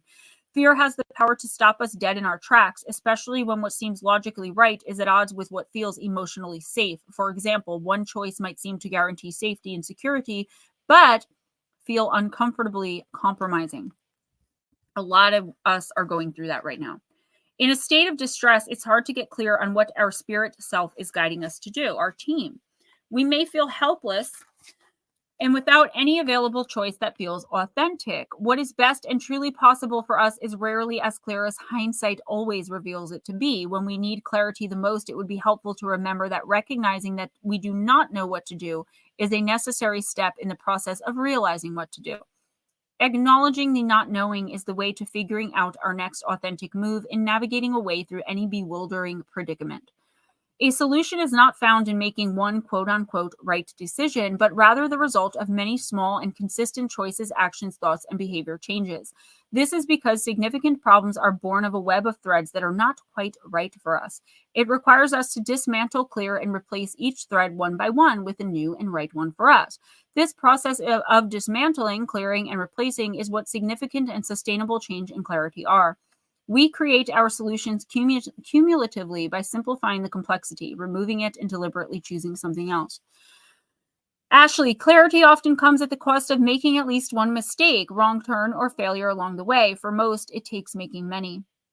This is how we typically learn our way forward. Mistakes are preferable to remaining on the ground defeated. Failures are gifts, lanterns, if you will, illuminating our true north, our true direction. We need to know better to see and do better. That's why every perceived error is actually part of what is a correct step forward in your direction. It shows you your true way. Trust yourself, Ashley. For any current confusion you are facing, place the hand that you write with on your heart and receive what knowing arises in you to do next. It's part of this knowing is to seek the advice, support, or assistance from an appropriate other, then do that. The featured crone supports you in committing to taking one small baby step at a time on your terms and at your own pace as you enter into ever-increasing clarity and confidence. The crone's message: when we know that we have no idea what we're doing or what direction to take next, we begin to find out. So I feel like what this is saying is, just like with Heather, just like with Forrest's friend, we have to first accept the uncertainty. Okay, we have to first understand that we are lost. Like, what do we do here? And that's when, okay, so lower vibrational entities can trick their way into being accepted by us. I'll give you an example. I got to kind of watch how I say this, but I know someone who does a lot of automatic writing, and they were complaining, God forgot about me. Why am I having to go through this? And they were communicating through the automatic writing with who they thought was a really dear friend that had passed. The friend started writing, stop it, stop it, stop it, really quickly. And all of a sudden, the pen jumped to the other paper and it said Omen, Satan, and then started signing her name. We have to watch what we say out loud. I say this because we can inadvertently invite the wrong help in the form of a person, a spirit, and energy, okay? For our spirit team, our guides, our ancestors, our angels, the archangels, Jesus, if that's who and what you believe in, my rock star, we have to vocally, verbally invite them. Spirits cannot read our minds. Even lower vibrational demonic spirits, they can't read our minds. And a lot of people think that they can. Here's why it seems like lower vibrational demonic entities can read our minds. They've been around forever, since the beginning of time. So they've watched humans enough to make, the right predictions of how we're going to behave next in a situation based on how we've behaved in the past. So the reason, good night, Bat Mom. Right back at you, baby. So the reason I'm talking about all this, the point I'm trying to make roundabout and haphazardly as I do, is that you need to verbally invite help in. But you also need to verbally rebuke and refuse negative help. Attachment that's going to try to compel you to do the wrong thing, to purposely make the wrong choice. You can say out loud, I don't know what to do here. I'm giving this over to you, to God, if that's who and what you believe in. Again, I say to the universe, to your team, to your main spirit guide, to your ancestor, to somebody that's passed. Like, look, help me make this decision. You will immediately receive the message. Use guided meditations for downloads as you sleep. This is not an easy decision to make, whatever this is. And if you're talking in chat, I'm sorry. I have a hard time reading the chat and channeling at the same time. Whatever this decision is not going to be easy. And you might end up making the wrong decision. I feel, though, like the message I keep hearing, and I don't know where this is coming from, is like it's time to let go. And I'm seeing like a bird fly out of a cage. So something here needs to be let go of, let free, maybe it's a child making their own choices. Maybe it's you finally deciding like what's right for you. It's a very strange message, but I feel like you need to let go, let go of something or someone and let them make the mistake. So here's the thing. I'm seeing it now. The mistake is not yours to make. It's somebody else's. You are just the one giving the advice, and you don't want to give the wrong advice. You're coming from your heart center on this advice. That's where the issue is coming in. First of all, your heart is the biggest deceiver. I will never tell you to trust your heart, not even in love, because it will deceive you and sneak you every single time. Your mind will overanalyze. It'll rationalize. It'll, what are you doing? I was telling her to go with her gut. Yeah. It looked like, okay. It looks like you're reporting somewhere else. I'm like, what is going on here? Yes, your dad is right. Go with your gut, okay? And your gut is not your gut, it's that sinking feeling that you get, those downloads that you get. That is your team trying to help you, even though you're not vocally asking. You really can't do that. They're contracted against it. You have to invite them in. Like in a tag team wrestling match, they have to touch the other person's hand. It doesn't matter if they're down and out. If they don't touch that hand, the other person cannot enter the arena. And your spirit guide, your whole team are just sitting there with their hands out like, tag me in, tag me in. If you don't, they can't. The only thing they can do is shoot you random ideas every once in a while, and it'll hit you in the gut. Honey, this isn't your mistake to make.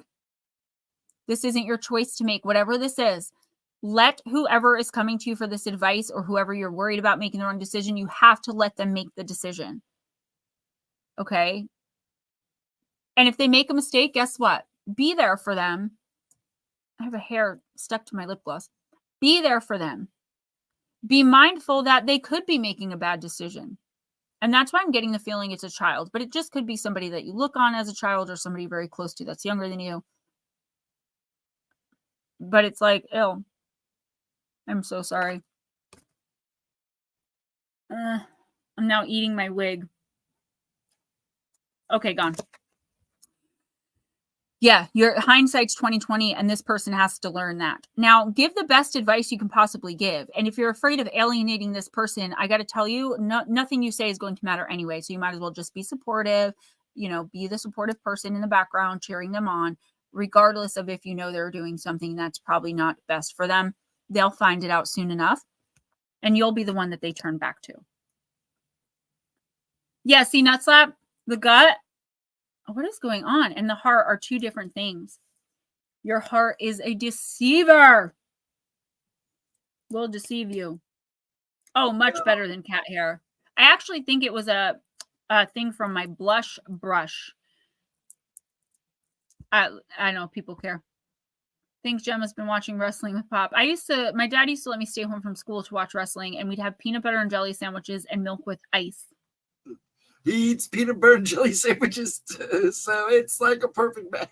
I love him. I love your dad, and I'm so glad he's okay. Does it taste like cotton candy? No, not at all. It tastes like Temu wig. It tastes like China. Oh, cotton candy is my favorite. When I was pregnant with RJ, I would eat those tubs of cotton candy, and a Dunkin' Donuts caramel iced latte with extra caramel and extra whipped cream. And that would be my breakfast. Ew, smush. Well, you know. All right, who's next? Mandy. I said it was must be Ghost Dragon's Family Hour minute or whatever. So Mandy said, I'm gonna use myths and mermaids. Then nut slap. All right.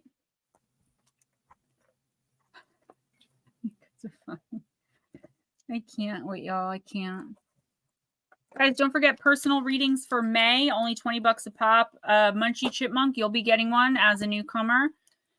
When I have the time, I like to do that, get you guys involved. There have been times when people have wanted them every month. I did get some new Patreons. If you guys know anything about my Patreon, I really prefer you just donate or do a membership because I've been locked out of my Patreon for 2 years. We need to figure that out. I will. I tell the new patrons, like, look, I give a free reading every month. That's what I do for the patrons. But if there's something else that was promised that you were looking forward to, let me know and I'll make that happen too. That way I'm not reneging. Same things with memberships, guys. I know there's more promised than the videos, but right now I don't have enough members to do live streams. I don't even have enough members to put members only videos out without leaving them public for 26 hours. So I'm trying my best and I will provide everything that's promised with the memberships. You guys just have to be patient. And again, if there's something on that membership list that you really were looking forward to having and I'm not providing it yet, just tell me and I'll make it happen for you. That's not a problem. I'm doing everything basically by myself or with Ghostdragonzw. All of my research, all of my editing, all of my filming, everything I do alone. So it's, you know, I'm not the most organized person. It's like organized chaos, procrastination versus laziness, plus balance seeking and dealing with personal stuff.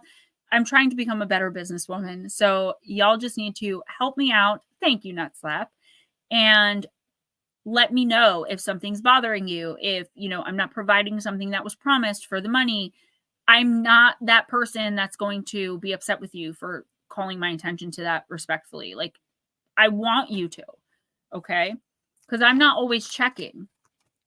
You can just let our secretary know, and I'll write it down and or make sure. Let Ghostdrag. Yeah, no, for real. Let him know because he will look at emails faster than I will. All right, Mandy, I'm using myths and mermaids. Love this deck. Jasmine Beckett Griffith. I cannot wait to get my first statue of her artwork. She sells them on Amazon. They're on my wish list. I cannot wait to keep the angel Nutslap sent me company. Thank you, Gemma. And I use some Buckeyes and I can get them shipped to you. Yes, ma'am. Just let me know. Let me know. I will give you my address. Thank you, Mark. I do feel like I'm getting better at like responding for the most part. And at the very least, it's more on my mind now to like be mindful of the texts that come in. Now that my mom's all moved, that's a huge stress off my mind. So I'm able to focus more on work and on you guys. So I want to make this my life's work. But I also want to obtain wealth from it, not necessarily from you guys, but from like opening a retreat so that I can continue to help heal and help bring people to their spirituality and help them reconnect with their guides and their ancestors. And it's just this amazing, ginormous dream that I have that will come true. It will come true. I know it will. But you guys have to help me stay focused. Like, yo, Gems, I thought this was happening. And I'll be like, oh, crap, sorry. And I'll give it to you. Don't worry. And don't worry. I'm going to remember everyone who supported me in the beginning. Give y'all a small island or something.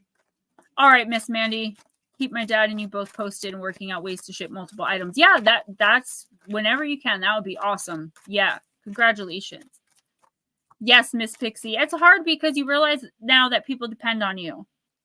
Right? And I'm not used to that. I'm used to like my kids depending on me, my husband depending on me, but not so many people. And I love it. And I want more of it. Trust me, it's an addiction. It's not a bad thing. I'm not complaining, but it's something that I lose sight of sometimes where I'm like, oh, I've literally been alone, locked in my room for 6 years, isolated back in my addiction. And then I came here and I really didn't go out much. I don't do much. I don't have people over. So I forget that like people are going to expect to hear from me once every couple of weeks. You know, people are now wondering where I am. In my addiction, I probably, honestly, guys, before I met Ray and I'm not even exaggerating. I could have went literally missing and nobody would have noticed for like 8 months. That's how long I would go without seeing people and talking to people. I didn't know you. My dad might have noticed because we lived together, but I would lock myself in my room and nobody would even know I was home. They'd all be messaging me like, where are you? What's going on? Because I had a barricade on my door because random people would come in all the time and I was the only girl in the house and sometimes I was alone. We were addicts, so we had a hard time holding on to keys. So we had no doorknob on our front door. And this is in the middle of Patterson. It's not a good area. So I had to keep that barricade up. But it was good for me. I had like 6 locks of the barricade. They would try to get in and think I just locked my door. And meanwhile, I'm in there the whole time eating and doing my own thing. And they're all worried, like ready to call the cops. All right, Miss Sandra. Sorry, I get caught up in my storytelling. But next time, if you want a reading and you're going to have to go, just let us know and we'll squeeze you in. All right, Miss Mandy, thank you for being so patient. You got Hamadryad Lake, card number 32.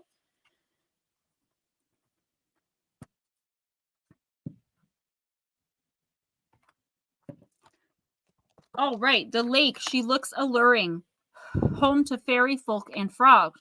Yet beneath the placid glass lies an enchantress in a bog.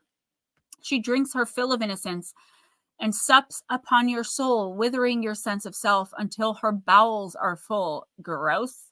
You got it in the upright position, by the way. A vulnerable nymph rests herself beside a mystical lake. It's a beautiful, magical place, and she finds herself drawn into a false sense of security, not knowing of the deception waiting for her below the surface. Divination message, beware of deception and enchantment.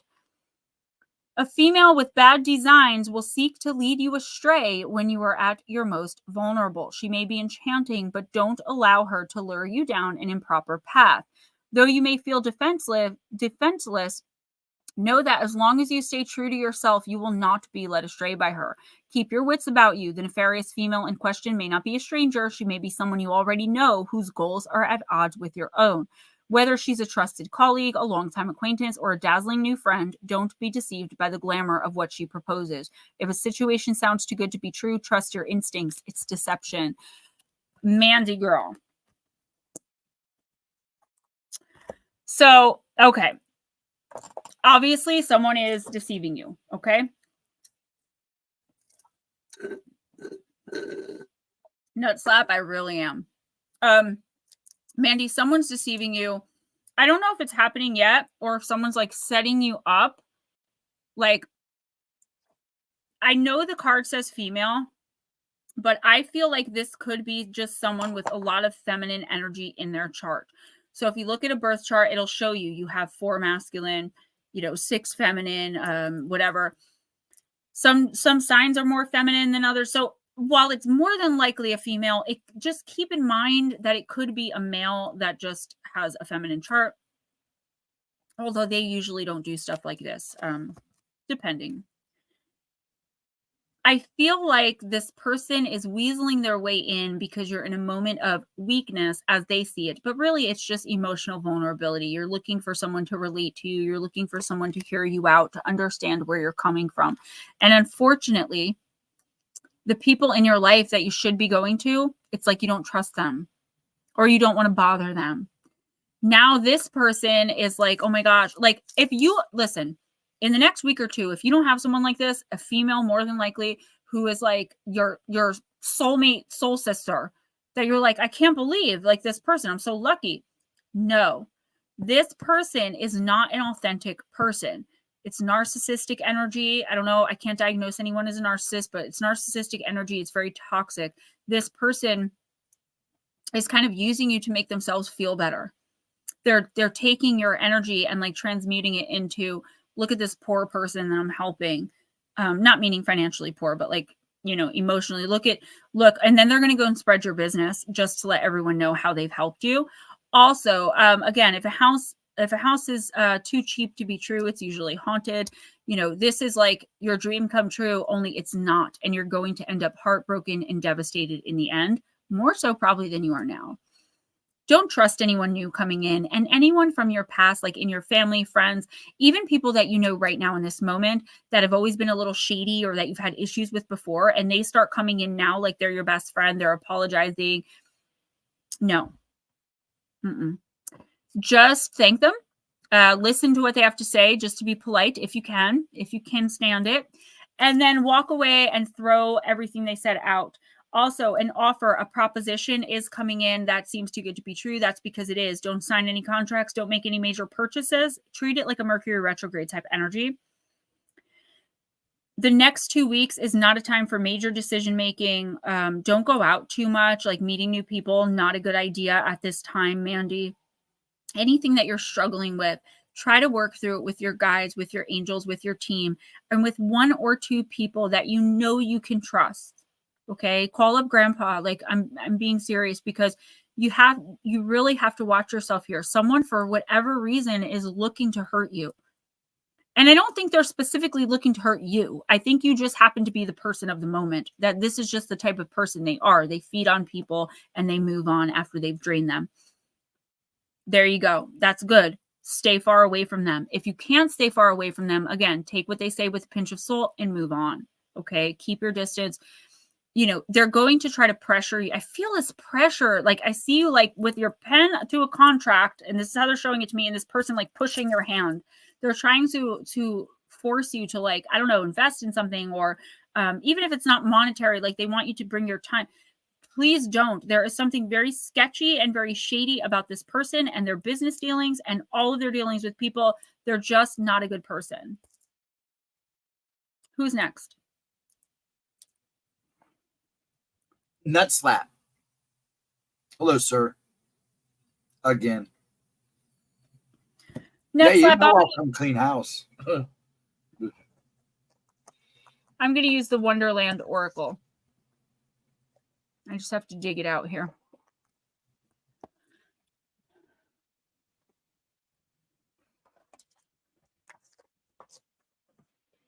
You're welcome very much, lady. Oh, and everyone who donates through PayPal and Cash App, I do appreciate it, guys. I see it. But I don't get a chance to thank you all because I see it after the stream. So thank you in advance to everyone who donates. I don't care how much it is, $1. Like, it doesn't matter to me. I really do appreciate it. Every little bit helps. And those of you who can't do that right now, I get that too. So someone accused me of only liking and hearting comments of people who donate to my channel. If you go through my comments, I like and heart every single comment I read. Every single one. There's no, because I'm just pleased that people are commenting. But that's how people are. They'll say anything over the internet because they can get away with it. People have a lot to say about you that they'll never say to you, right? I don't play. Like, I don't play about my kids. I don't play about my friends. I don't play about my husband. And I don't play about my gemstones. So, but there's nothing I can do. It's the internet. It's my job. It's what I chose. It's what I love. But that's why I'm not in the comments so much, because sometimes I'm not in the right mind frame to be able to handle trolling. All right, let's see. That's when she sends me. I'm going to sick Batmom on him. Taking her troll for a stroll. I give it right back to them. And I've actually made really good friends with some trolls that they started out as trolls that they hated something about me. Yeah, darling Deb. Well, that's because you can say whatever you want. What am I going to do? If you say it into my face, I'll punch you in the throat. But I can't do anything. And if I say something back that's that bad, they can report me and I can lose everything I've worked for because they started a problem. That's what they try to do, is get you all instigated and fighting. And yeah. But sometimes, like, so anyway, there are like people who would come in and like they'd hate my voice, they'd mock me, and I'd say something snarky back to them, and then we'd have this conversation, and they'd be like, you know what, I actually like you, and then they like are my friend now, because I don't take their crap. But I've stopped doing even that because I can't lose everything I worked for over a Karen or a Chad. No offense to anyone named Karen or Chad, obviously. Okay, follow the white rabbit in the reversed position. Card number 3. Curiosity meets opportunity. Really, Ashley? Oh, you were the one that had the fire. Oh my gosh. I prayed so like diligently for you. And then this lady got real snooty about her baking business, and she was a troll. She trolled her and got her all, it screwed everything up. Yeah, I find that lady's gonna be like. Do you remember what they did to Lotus Girl? Yeah. Some guy like wanted her husband or her driver to drive faster than he was. The guy's like, I was on my way to church. First of all, her husband, Harold, I don't know what kind of man he was in the past, but I know now he's like a quite old guy. And they were saying that he was like, they made all of these terrible comments, accused them of all of these terrible things, and they had their friends go. This is a church person, quote unquote. And I had to have the gemstones go in and like undo the damage. I don't know if I did anything that worked, but I did try for her, because you don't do that. Like, that is someone's livelihood, right? That is how someone supports themselves and their family. You don't mess with that. Like, that is dangerous to do. Like, people used to come in, you remember, they would troll me. They would spell out the N-word one letter at a time. They would talk about how I used to use drugs, but in a horrible way. They would call me all kinds of names. I would get off this stream and I would cry my eyes out. They would make fun of my weight when I gained all that weight a couple years ago. I gained like 60 pounds. I couldn't help it. It was my medication. And people would come in and be like, ew, you're fat now. And it hurts. Like, I'm only human. But I've learned now to just not listen to it. Like, I just pretend as though it's a child who doesn't know what they're saying. And I'm just moving. teaching her how to go with the flow. I'm not very flowy. No, she's not. Sometimes she likes to bump in the rocks and fill up the hands a little too much. I try. I do try, though. How you do? All right, nut slap. But when the rabbit actually took a watch out of his waistcoat pocket and looked at it and then hurried on, Alice started to her feet, for it flashed across her mind that she had never before seen a rabbit with either a waistcoat pocket or a watch to take out of it. And burning with curiosity, she ran across the field after it and was just in time to see it pop down a large rabbit hole under the hedge. Something out of the ordinary happens nearly all the time. Most days, if you're aware, awake, and ready for adventure, there will be an opportunity to change your life. But for this to take place, you have to follow the white rabbit. You must go after whatever it is that excites you, inspires you, and entices you. The white rabbit does not go to Alice and ask her to accompany him. It's up to her to notice what's happening around her and what's taking place. She doesn't think about what to do or discuss it or sit or ponder it. If she had done so, the opportunity of entering Wonderland would have been lost perhaps forever. When Alice sees how strange and extraordinary this rabbit is, she leaps to her feet and she runs. She engages with the opportunity and she goes after it. When this card comes, you are being advised that something interesting is about to happen, Nutslap. And when it happens, be ready to go after it with all your passion, all your might, and without a moment's hesitation. Be awake and be aware. Wonder at what will happen next. And when the extraordinary takes place at the heart of the ordinary world, be ready to leap to your feet and run toward enchantment and adventure. In the reversed position, opportunity after opportunity, chance after chance to have adventures, but you're not feeling ready for it. Thinking that you must think on it, take more time, or even that the opportunity will come again. Hesitation is costing you more exciting, dynamic, and enchanted life. I'm not an I told you so type girl. But if I were, I'd be saying I told you so right now, because Nutslap, we've been talking about this, how like you have these big dreams and you are so capable of accomplishing them, but like you kind of don't want any conflict in the mix. You really don't want to make the time to like go out and meet people. The only way you're going to manifest what you're trying to manifest in your life and with your life, to be who you want to be and be where you want to be in 10 years, 20 years, 5 years, is to go out and put actionable steps behind the manifestation. I'm very lucky. I get to work from home. So writing jobs, okay, I can do that from home. But most people need to get out into the world and look around them for opportunity and grab it by the cuñaños and run with it. Nutslap, you have lost many opportunities that would have helped you build or create what you're trying to build or create right now. Not that you're stuck, but I feel like you do want more for your life. And those things are out there. So what this card is saying is if you're still considering and like trying to plan each detail, that's fine. You're not ready yet. But if you keep your eyes open, you will spot the opportunities coming in and you can pick and choose which ones you want to take. But when you finally do decide, you have to just go for it with gusto. Like you can't sit there and be like procrastinators meeting postponed like I am in my head all day. I understand you're not ready to like, maybe you're not ready to like run full force out and go to a bar and have a drink to try to meet somebody, or go to a cooking class to try and meet people. Like what, I know that's not your thing, but I'm just trying to think of examples.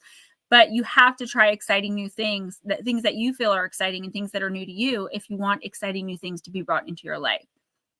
In your case, it's not going to happen through the internet or social media. You are going to have to put actionable steps. And I've been saying this, and if you're not ready, that's fine. But please understand there are opportunities all around you presenting themselves for baby steps towards the things that you want in your life and where you want to be and see yourself in, a few years from now. Or you can just stay where you are and wonder what if. The choice is yours. You can get with this, or you can get with that. You can get with this. I want to see Nutslap go into a cooking class and go, "Hi, my name is Nutslap." Good night, Mark. It's funny because when he sends me gifts for like my birthday or Christmas, I have to tell Ray. I don't have to, but I tell Ray who they're from, and I'm like, "Oh, this one's from Nutslap." Like, he already hates my YouTube channel. He hates my pink hair, and now I'm getting gifts from Nutslap. But it's all right. I love it. Who's next?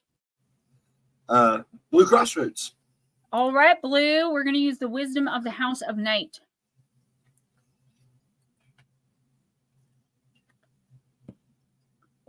Blue Crossroads, I think I'd like to do that for a little while, but given like what I do for a living and how I depend on my channel for like sustenance and to live my life, I don't know that I would be able to. Like, I become so accustomed to turning on my camera every day of the week and doing a short, and it makes me feel better. And talking to you guys, even through shorts or through small short videos that I do, I become so accustomed to like having you guys around. Although I think I would. You'd be surprised how many people off grid do YouTube. That's not off grid though. If they're doing YouTube. I know, but they call it off grid. The off grid YouTube channel. That would be interesting. I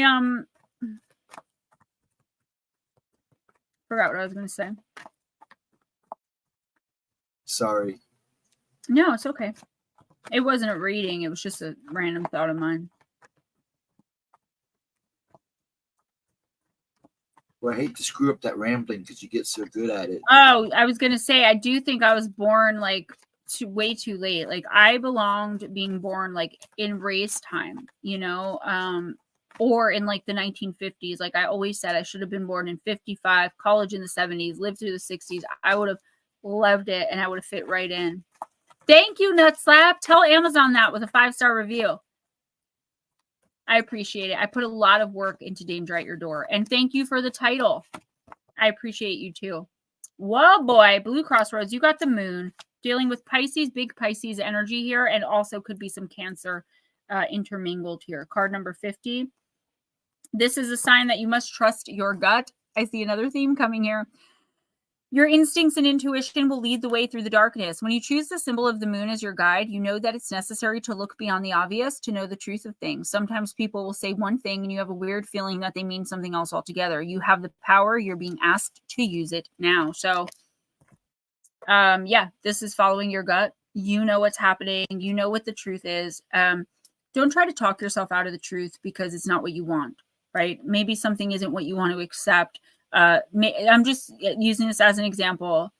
Say, like, for a fact someone you really, really care about or have known for a long time is like manipulating you like crazy, but there's a way for you to still not accept that because they're breadcrumbing you with good times, dinner dates, hanging out, running to you every time they have an argument with their significant other, like you're some fall guy, but you pretend that that's not what's happening because the good times are really good. That's abuse. And I'm sorry to say that. Good night, Mandy. Thank you so much for coming in, and hopefully see you next week. You can reach out anytime. Your grandpa has my number. Night, Mandy. Much love, honey. That's abuse. When you use somebody in that way. I know it's not something we really talk about because people do this all the time nowadays, right? We have to have like these backup plans, and I don't believe in those, I just feel like Blue Crossroads, you really have to put your foot down and you have to stop being afraid of hurting people's feelings. You have to also or I can't say you have to, but you should understand that your feelings are important too. It's not just about how the other person's going to feel when you say what you need to say. It's about how you're feeling inside every time they make you feel the way they do.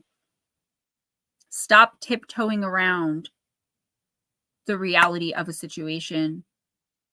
You don't have to be cruel or unkind. You're a Libra.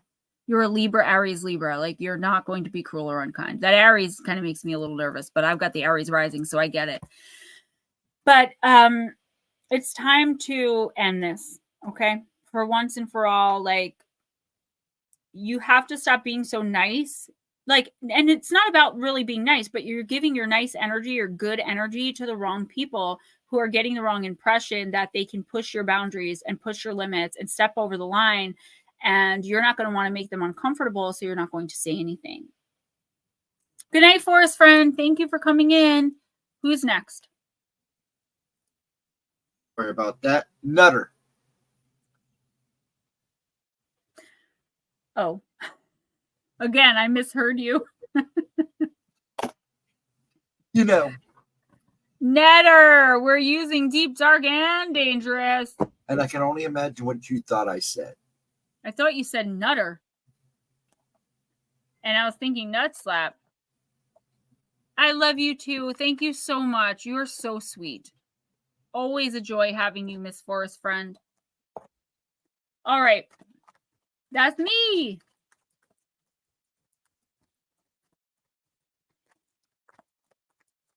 So, guys, I just want to mention that Wednesday night we didn't have a stream. Ghostdragonzw was dealing with some physical stuff. He's good. And last night, Miss Pixie did not stream because Pop had a fall and we had a scare because, you know, we love our Papa Bear over here. Nut slap. So that's why there were no streams. So I told Miss Pixie if she's available next week, she can make it up. Otherwise, we can go on the regular schedule. And we are going to try to keep to the schedule a little bit more. So we'll see y'all Tuesday afternoon. Yeah, Blue Crossroads, it's going to keep coming up until you handle it. I've been reading the same reading for some people for 2 years. The universe is persistent because on an eternal timeline, there, you know, what is there to lose? You can keep repeating it. 2 years is the blink of an eye for eternity, for the universe, for God, if that's what you choose to believe. I like Nutter Butter cookies. Oh my God, I love them. They have these flaky wafer ones now. They're like This is cereal too. They're like the little Debbie Nutter bars, but without the chocolate, and they've got peanut butter in them. Oh my God, they're really hard to find around here, but when I do find them, I go crazy for them. They're so good. Dixie, all good, honey. Okay, cool. I'll start getting the thumbnail together. Buy a Cessna jet first so you can come back off to visit. Nutter cookies. Aunt Bug wants me to watch him game.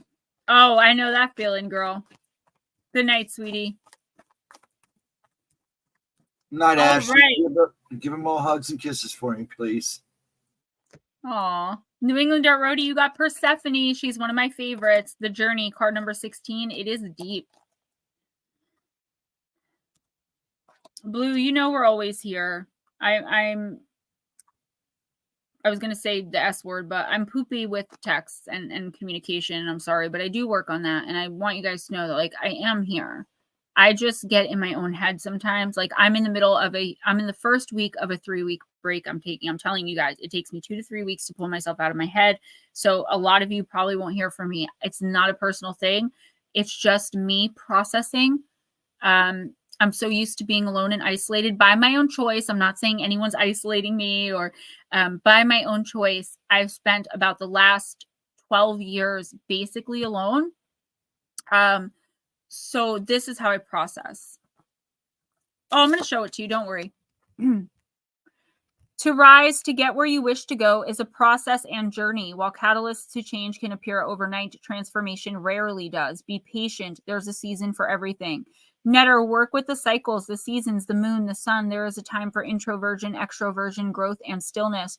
The tale of Persephone is one of the most well-known ancient myths of Western civilization. Persephone's kidnapping by Hades and her descent into the underworld and the consequences of her mother Demeter's grief is an iconic story of change and growth. After falling in love with Persephone from afar, Hades goes to his brother Zeus, the leader of all the gods, for permission to marry her. Zeus says yes and agrees that he will speak to Persephone's mother Demeter, goddess of agriculture and the seasons, and to the girl herself.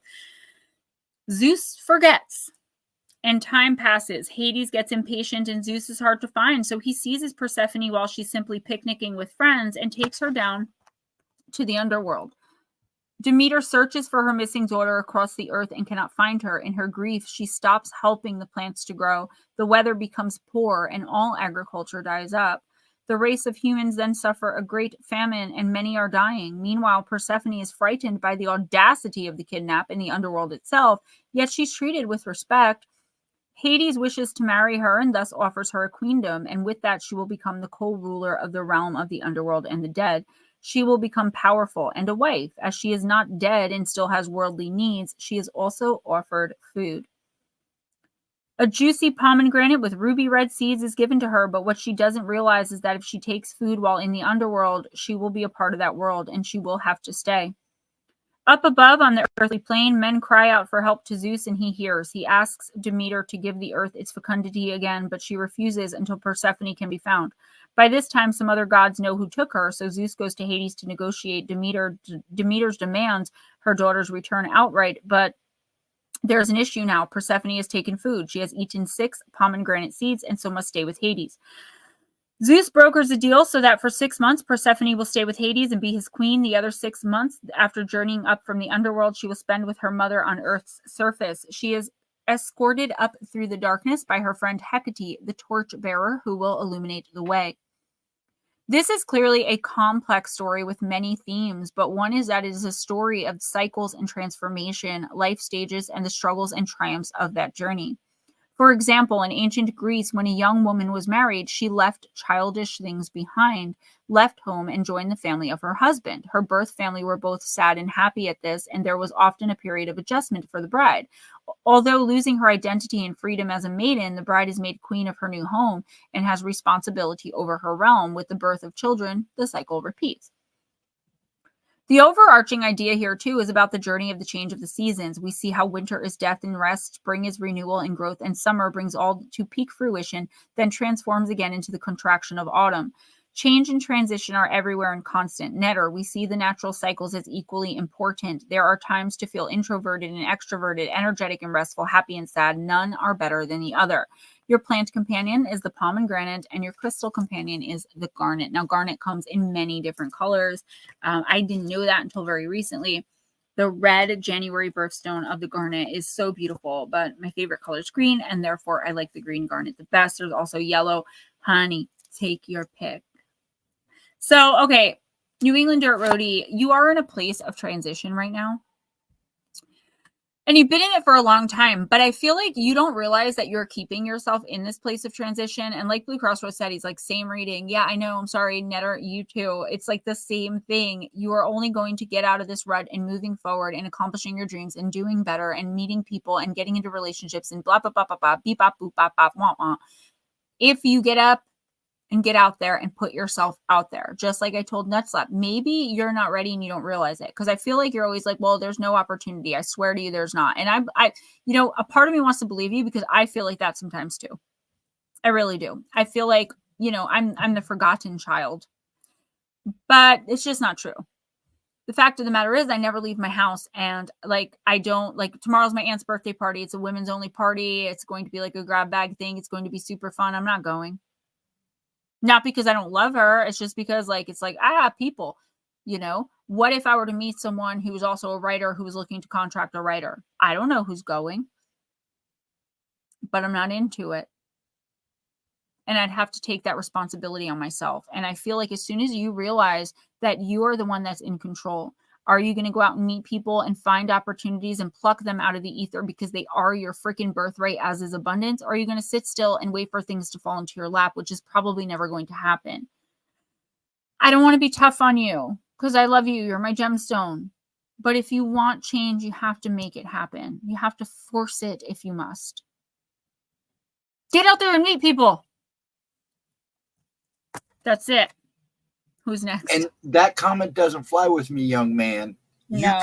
You need to have a better positive attitude. You don't give up. That's the I problem. don't give up, and I'm in bad shape some days. I never give up. So don't ever give up. The thing is, Netter, I understand where you're coming from because you had a very strong attachment on you for most of your life. And that changes your energy. That changes who you are as a person. You kind of get used to having that there. And a lot of people fall into the funk that you're in. But the more you tell yourself that, the more you're going to make that a reality. You know, my pops can vouch for that. But yeah, like the more you have to, like, I always say, if I sit here like, oh man, I don't have any money, I don't have any income, what am I going to do? Oh my God, the universe is going to be like, oh, you don't have any money, ding, and I'm not going to have any freaking money. So ever since I decided not to worry about money, I've been pretty much okay. But I'm very blessed to have a friend that helps me a lot. I'm very blessed that I don't have to leave the house for work. You know, those types of things. I get it. I've been crying for an entire week, feeling like I've been forgotten by God. And I don't like to admit that because I'm very religious and I love Jesus. And I know some of y'all don't like hearing that. I'm not asking y'all to believe that. I'm not, you know, preaching. I'm just saying for me personally, what I've been going through is something very similar. But I pull myself out of it by speaking to my guides, by doing meditations. I do yoga, like very intense yoga, to the point where like I feel like something's going to break every single day to keep myself focused. And I just feel like you don't have alignment. Right? Like, what are you doing to spiritually align? And if you're not doing anything, that's cool. I'm not judging you. I love you to pieces no matter what you're doing, you know? I just saw that, sir, and that father instinct just kicked in. I said it last week. I feel like mother hen to all of you, even though a lot of you are older than me. I feel like, come on, children, you know, not because you guys are childish, but just because I that's my heart for y'all. And I want y'all to grow and thrive. And when I have my spiritual retreat, I'm booking every single one of you there for a week, and you're going to come and have amazing fun. And I know it's going to happen. Have a good night, Pammy. Please be safe and be well. Pam Cakes, I love you. Who's next? I want to run through these. My baby's home. Darling Deb. And then all you have is whatever you're going to do in Tracy and Casey. Yep. Miss Deb, I'm using Celebrity Spirit. You guys, like I said, you're like brother and sister. All of you. And we are all connected. There's a reason we're all in here. And I don't ever want you guys to take offense to anything that I say, because it's not me saying it. If you text me, you're talking to Gemma. Otherwise, it's your team, guys. It's not me. And sometimes I don't want to say things. I've seen 3 deaths since I started reading. I never mentioned any of them, and they've all come true. And I get stuck with this information, you know? All right, you go lift, go get ripped. Take care of your gorgeous hair. I love his hair. All right, darling Deb, I'm using Celebrity Spirit. Let me give it a crack. Yes, always. I invited him to stay, but he's with you too, because, you know, they can be so many different places, spread so thin. And I'm really glad to have met him because he helps me through a lot of this. He's very charming. And that's what I like about him. He's very dapper, like that old school country western. That's where he's from, you know, the 1700s, the Wild West, Yellowstone. And he's really cool. He kind of kicks my butt sometimes, though. But I've enjoyed his company. I don't want him to leave, and I have asked him to stay. Deb let me borrow her spirit guide. We named him Mark because I couldn't pronounce the actual name. Okay, so Heath Ledger, Deb. The show must go on. The show must go on. That was horrible. Card number 26. So his mission, his life mission, was hero/outlaw. You're so sweet. He was also a knight, a rebel, and an adventurer. Heath Ledger was born on the 4th of April, 1979 in Perth, Australia, and died on the 22nd of January, 2008 in New York of an accidental overdose. drug overdose. He was an Aries. In his short life, he was a well-known Australian actor, photographer, and music video director who became world famous when he moved to America and got involved in the film industry there. His colleagues knew him as a magnificent actor as he threw himself wholeheartedly into all of his roles. It was stated by Rolling Stone magazine, quote, Ledger's magnificent performance is an acting miracle. He seems to tear it from his insides, end quote. I should have been an actress. If I could do it again, I would. That's what I would have done. Due to sleep deprivation, Heath found life and work difficult, and his general health and personal life was negatively impacted. Give everything you do your best shot, Deb, even if you have to go inside out as if it's your last performance. I tried. When I tuned into Heath, I picked him up as a young energy, very fast, lively, and curious. He smiled a lot, and his energy felt friendly. Although he didn't say much, like most spirits I channel overall, he was content. He had his healing in the spirit world in his life review. From my experience, his spirit felt light, and his energy, though fast, was at peace. As an actor myself in my early years, I hate when the authors do this, I understood Heath threw himself into his roles like a method actor, which over time must have been very taxing in many ways, especially in conjunction with his addictions.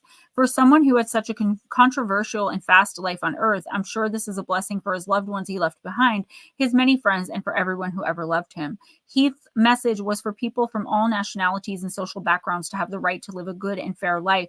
In his view, the world, if anything, needed more love, and it sure does. Oh my gosh, multifaceted Jules, right?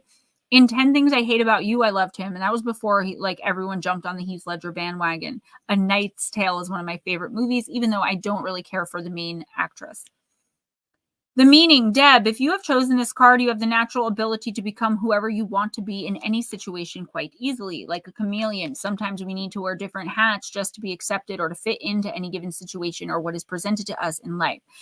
This card is giving you the confidence to say you have the right energy and adaptability to do so. You may also be a natural clown, able to make people laugh or cry. You make me laugh until I cry sometimes when I'm crying. I'll be like, I'm so upset right now. And then you send me a meme and I'm on the floor peeing myself.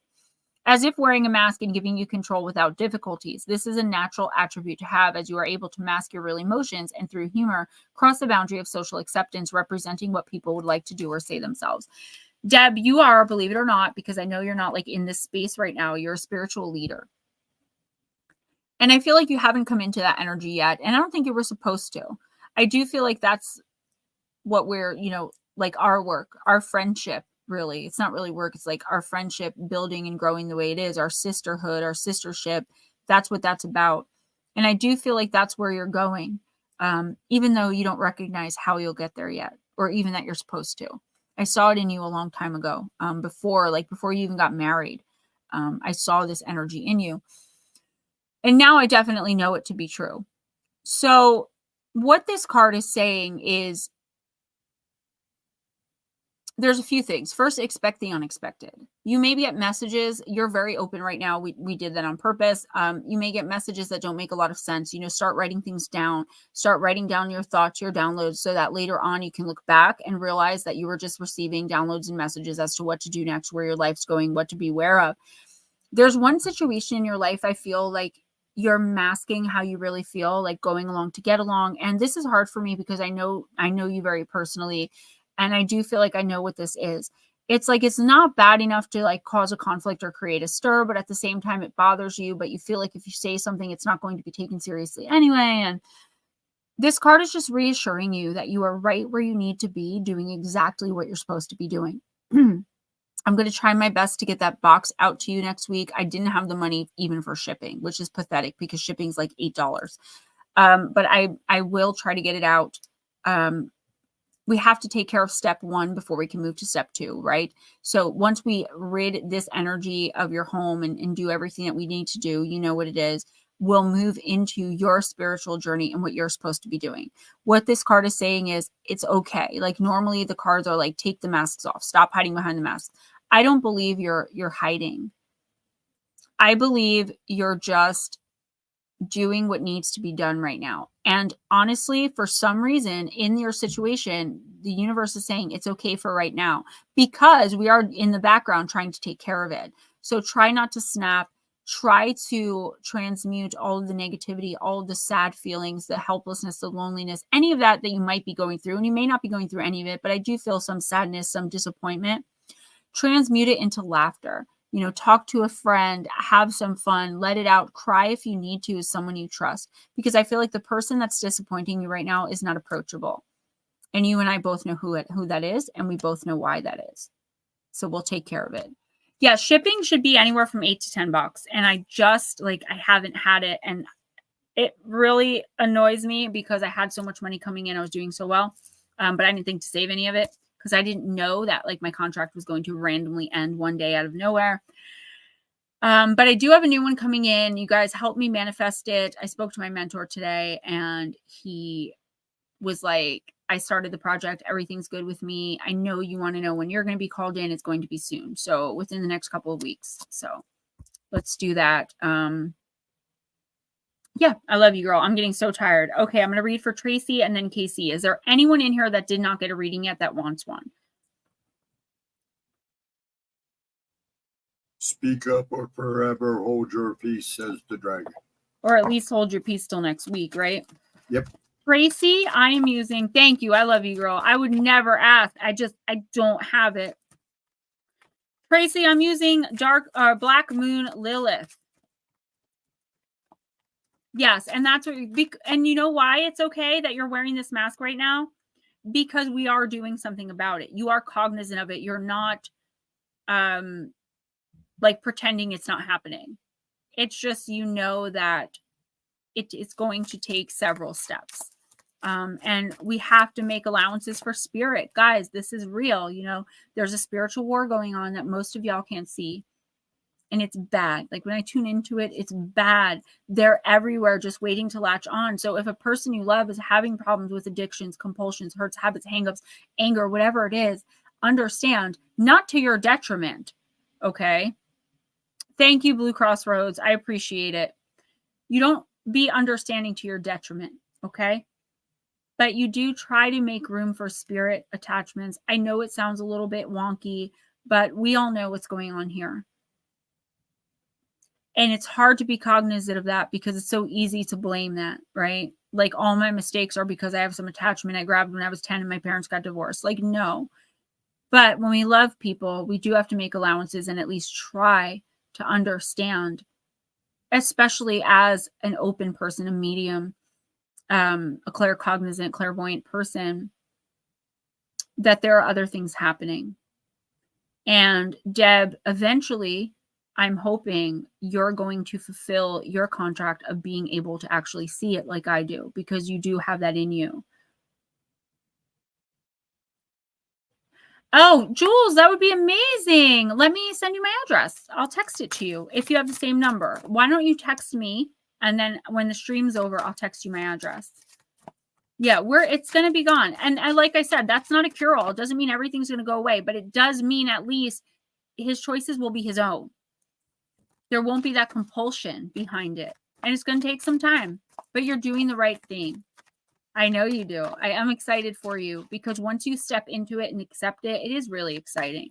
It's cool to have people ask you questions and you can answer them and help them, and be like, oh, this is what's going on. Duh, you have a portal in your house, And some people, I told you, I've lost subscribers who I thought were my really good friends because they asked me a question and I answered. And I mentioned the Galactic Federation, everyone freaking goes nuts. And she never talked to me again. And I was just telling her what was going on, and that's hurtful. But we have to deal with that. We have our gifts for a reason. All right, Miss Tracy. Tracy's at a funeral tonight for a young man who took his own life. So let's pray for her, the young man's family, the mother that found her son. Terrible. Blue Crossroads, you are such a sweetheart. I love that book. I didn't get to go through it yet, but I have off tomorrow, so I'm going to. All right, Tracy. Ooh, interesting card. Black Moon Lilith in Gemini. Liberate your truth. Card number 3.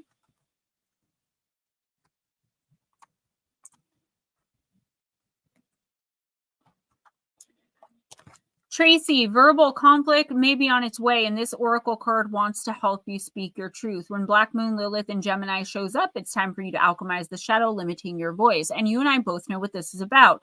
Release attachment around what others say about you, right? So just as an example, not putting anyone's business out there, I'm going to make this up out of thin air, but say that, say you have kids and all of a sudden your kid's mad at you and then using your grandkids as a weapon. You know, or your boss at work is like sleeping with your coworker so she gets the promotion instead of you. It's time to speak up. And it's also time to understand that sometimes people are just foolish and have problems, and you're not even like, you're just caught up in their mess. It hurts. It's annoying. It's frustrating, but it's not your problem. You cannot take on everyone's problem. You cannot take on the world's problem. And this is true for all of you guys. We have enough of our own, and it's okay to want to help people, but dang it, like when you just can't help someone, when someone just doesn't want help, when it feels like it's teaching a cat to bark or a dog to meow, walk away from it and wish them well. I'm talking even your own grown children, okay? And that is hard. I don't even know what I would do if I had to do that. I do have a son that doesn't speak to me. I try so hard with this kid. Well, he's going to be 23 on the 23rd of April, but I have to love him from afar and hope that one day he comes around. But I also know that I can only take my own blame. The things that he puts on me that he's been told his whole life of who I am, you know, he doesn't want to get to know who I actually am. He's comfortable in the knowledge of what he was brainwashed into his entire life, right? And that's that type of energy here. It's like I want so badly to defend myself, and I want so badly to hold my baby, even if he is 23 years old, you know, like his big brother, who the joy of my life, my giant teddy bear of a son, my son Kyle. But with my son Logan, it's just a different situation. And Tracy, the reason I bring this up is because I feel like you're caught in someone that you love's mess, and you're trying to take on as much as you can to make the pain less for them. You're taking on blame and shame and guilt and regret and fear and all this stuff that isn't even yours, simply because someone you love very much, like a child, a parent, a lover, I don't know, you know, is putting on you. And you're willing to take that on because it may help, right? Say, I'm sorry, even if I didn't do it, but you desperately want to explain yourself. And the problem is you're not being given a chance, right? Gemini rules over the voice and communication. You also could have power struggles in your life surrounding how you communicate. This trauma response could come from being silenced as a child. Your voice is your superpower, and understanding this will help you activate it. Aretha Franklin, whose Black Moon Lilith was in Gemini, lost her mother at 10 years old. She couldn't speak for weeks. She endured so many hardships in her life, including abuse, and it was her voice that brought her out of despair. You may channel your creativity into moodier forms of writing or expression. The meaning of the magical word abracadabra is Hebrew for I will create as I speak. Mercury, Gemini's planetary ruler, is associated with Hermes, the god of knowledge who created alchemy. Your voice is the magic wand you use to create your own reality. You can alchemize this shadow into light by speaking your truth. Conflict and arguments may come your way, but don't allow others to suppress your voice. It's time for you to speak up.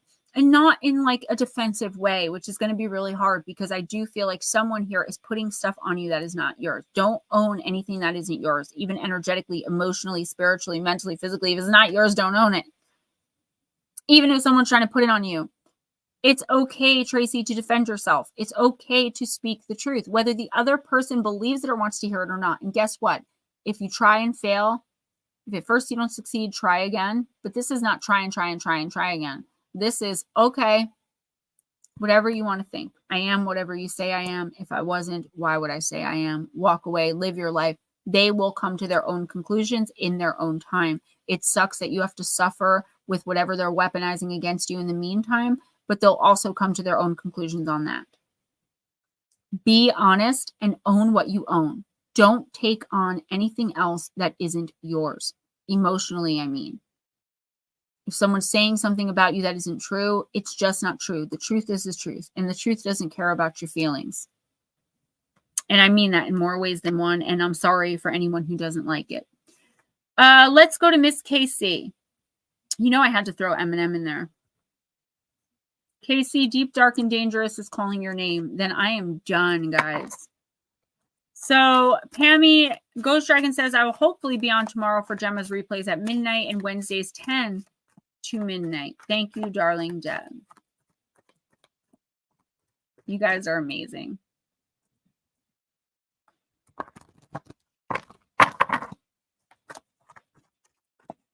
All right, Miss KC. By the way, I hope you're feeling better. I love you, girl. Tracy, hit me up anytime. All y'all can hit me up. You just can't be mad if I don't get back to you right away. Sometimes it takes days. And sometimes I'll listen to messages and I'll mean to respond and I won't. I'm a very distracted person, especially right now where I'm at. I told y'all it'll be at least 2 more weeks before I pull out of this. But I know that I will, and I'll be okay. All right, let me get through this. Hell, the goddess of acceptance. Card number 6. She's not the goddess of acceptance. I don't know why I said that. Hell, the card of acceptance. And it's a deep, I believe it says deep. You can't really even read that. If on top of her head here, there's a number 6 and a word, either deep, dark, or dangerous. I think it says deep.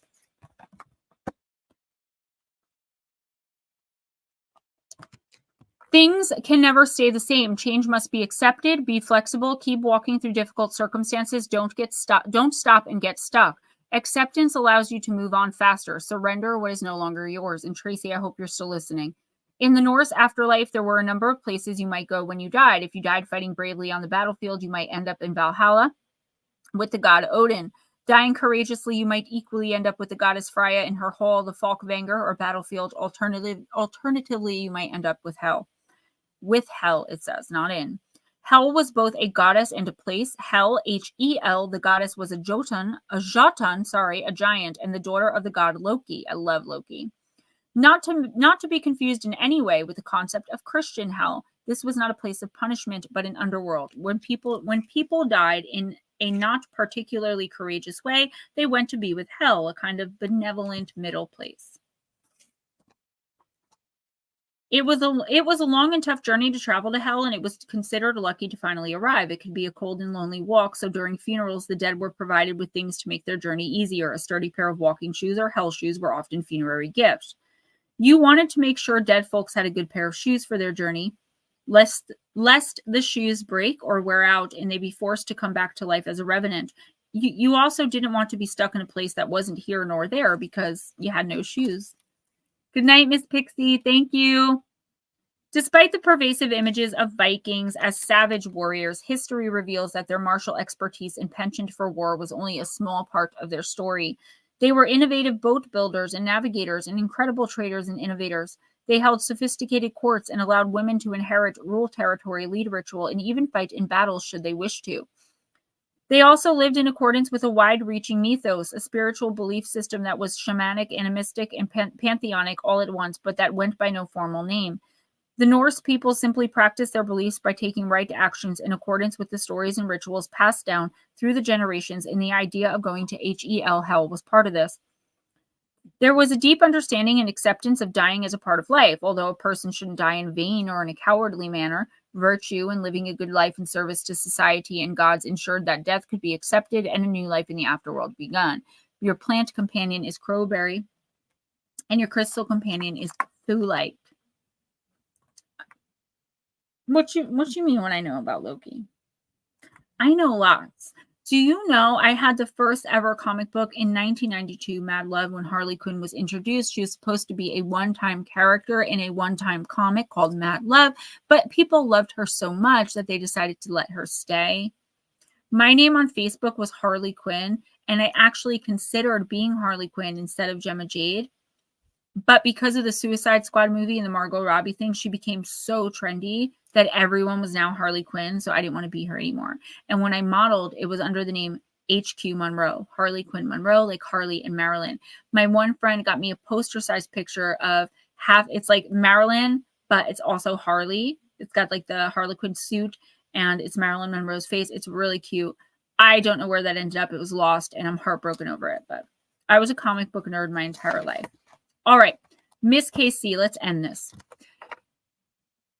you can only change what's in your control, right? And I know you feel probably a lot of the time responsible for everything, yet in control of nothing. But here's the deal. It's the same thing I told Tracy. It's the same thing the universe is trying to get through to so many of us. We can only do so much. I feel like a lot of people around you that you care about may not be making the best decisions. But really all you can do is watch. You can't really sit in judgment or indict them because that's not really your style anyway. Casey, find things to do in the next week or two, at least, that make you feel good for you. Distract yourself with things you love to do. And it's like, Gemma, when am I supposed to find time? I don't know, but you have to find time. Even if, listen, the bare minimum, sleep meditations in your earbuds. Just try to review past lives, meet your spirit guides. There is something here. There's downloads that are trying to come in, but you are so focused on trying to help everyone else that you don't see the things happening right in front of you to you that you need to fix and change. It's not that you're procrastinating. It's not that you're blind to it. It's not that you're pretending it's not happening. You are not seeing it. I guess you are blind to it. Duh. You're not really focused on that right now. It's like, oh, everything that's wrong with me that I need to fix and everything going on in my life that's causing me hurt and pain and hassle, that can wait because I need to help this person. No, you need to fix what's going on with you. If you've grown so much in the last like 3.5 years that I've been reading for you, and 4.5 or however many years I've known you, Casey, it's time for Casey to do Casey. Live your life the way you want to and let the people that don't agree with it fall away as they will. You can't keep holding on, like changing who you are, changing, lying about who you are. And I don't mean lying in a bad way, like you're being malicious, but just like going along to get along with everyone, to keep everyone happy when really you're drowning and dying inside. You're allowed to speak your mind. You're allowed to talk about the truth. You don't have to live in this fantasy world that the toxic people around you are living in. If they want to make you the bad guy, let them, but you have to learn how to walk away. Not everyone in your life right now is good for you, and you do need to let some people fall away. And that is so hard, especially for a Pisces sun, because we gain those attachments. I don't think it's anyone particularly close to you. Like, I don't think it's your kids, like your husband. I just feel like there are some people in your circle that are kind of getting on your nerves. I feel like that Pisces intuition kicked in and you're like, okay, and you don't know what to do because God forbid you should offend someone with the truth. Casey, stand up for yourself, stick up for yourself, and put your energy into people, places, things, situations, situationships, and relationships that will reciprocate the energy, that will transmute it and give you back something positive, not people that are just going to take, and try to turn everything against you. I love all of you guys. I love you, Casey, girl. Listen, if y'all need me, you know how to get in touch with me, but for the next week or two, I'm probably going to be just doing my own thing, meditating, getting myself together because I'm really out of whack right now. Spiritually, mentally, emotionally. I don't usually go through depressions. Like, it's just not me. I feel like I'm going through a little one. Not like, I'm not anything crazy, like clinically depressed, like just focusing inward on Gemma and like what I want out of life, how to get it, putting actionable steps towards my manifestations. Like I'm always preaching to y'all. Check out my books, Missing the Faith Theory, Encounters with Evil, 101 True and Terrifying Stories, which went bestseller. Thank you, guys. Shadow Entities, Sleep Paralysis, and Beyond. Guys, give that book some love. I don't know how that book flopped. I think it was the name. We changed the name at the last minute, and people think it's about sleep paralysis, and it's not. It's debunking the scientific sleep paralysis, but it's mostly about shadow people, the jinn. Sleep paralysis is one chapter out of like 22 in that book. All right. Danger at Your Door, Terrifying Encounters with Black-Eyed Kids. That one went bestseller as well. Thank you, guys. Midnight Visitors, the companion book to the Danger at Your Door. That one is all nothing but encounters, whereas Danger at Your Door is the deep research, the legends, the myths, the lore, my opinions and theories, and more encounters. Campfire Stories, Volume 1 and 2. Volume 1 flopped. Volume 2 was a bestseller. I don't know what's going on there. There are real encounters in the woods that I verified to the best of my ability to make sure they were real. All of those books are available on Kindle and paperback through Amazon. Leave 5 stars. Okay. You don't even have to write a review, just 5 stars. It really helps push the book out and get it, front and center for people. And it also helps for the trolls that come in and want to give me 1 star and write bad reviews. I need a lot more good reviews. The only books that aren't also available on Audible are the Campfire Stories, but they're coming onto Audible. And I'm hoping by May 1st to have Gone Mysterious Disappearances, where I take really mysterious disappearances. I'm talking blink of the eye in the forest, turn the corner on the street, you're gone. It's not just in the woods. It's all types of disappearances. And I put a paranormal spin on them with the introduction. You know, I don't want to cause any more harm or pain to anyone, but we do have to consider the paranormal, the extraterrestrial, the supernatural, the otherworldly when we look at these disappearances. And nobody's doing that because everyone's afraid that they're going to offend someone. So I did put a disclaimer there. Speaking of those things, if you have any encounters with anything, anywhere, at any time in your life, send them in. GemmaJadeParanormal@gmail.com. PayPal and Cash App, guys, please donate. It's how I make a living until I get my writing contract. Like, you guys are it for me. So I love you all. Have a great night. And I'll see you on Tuesday at 1 p.m. Don't forget, Monday at 11, we have cases of severely violent hauntings, which, you know, that's kind of unusual for people to witness that kind of violence in hauntings. And then at noon for the members only, which will be public for 26 hours, we have,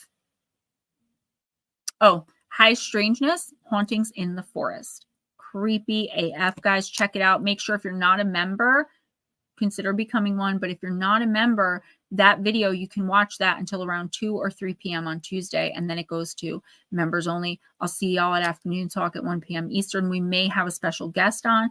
I have a few people that want to come on and see if I can get in touch with them. And tomorrow night at midnight, you should be able to hang out with Ghostdragonzw and watch the replays of my old videos. Just don't peep my eyebrows, all right? I didn't know what I was doing. I was a tomboy. I was raised by my dad and uncles. I don't know anything about makeup, so I'm just guessing. I love you guys. Have a great night. Love, light, many blessings, and tons of peace.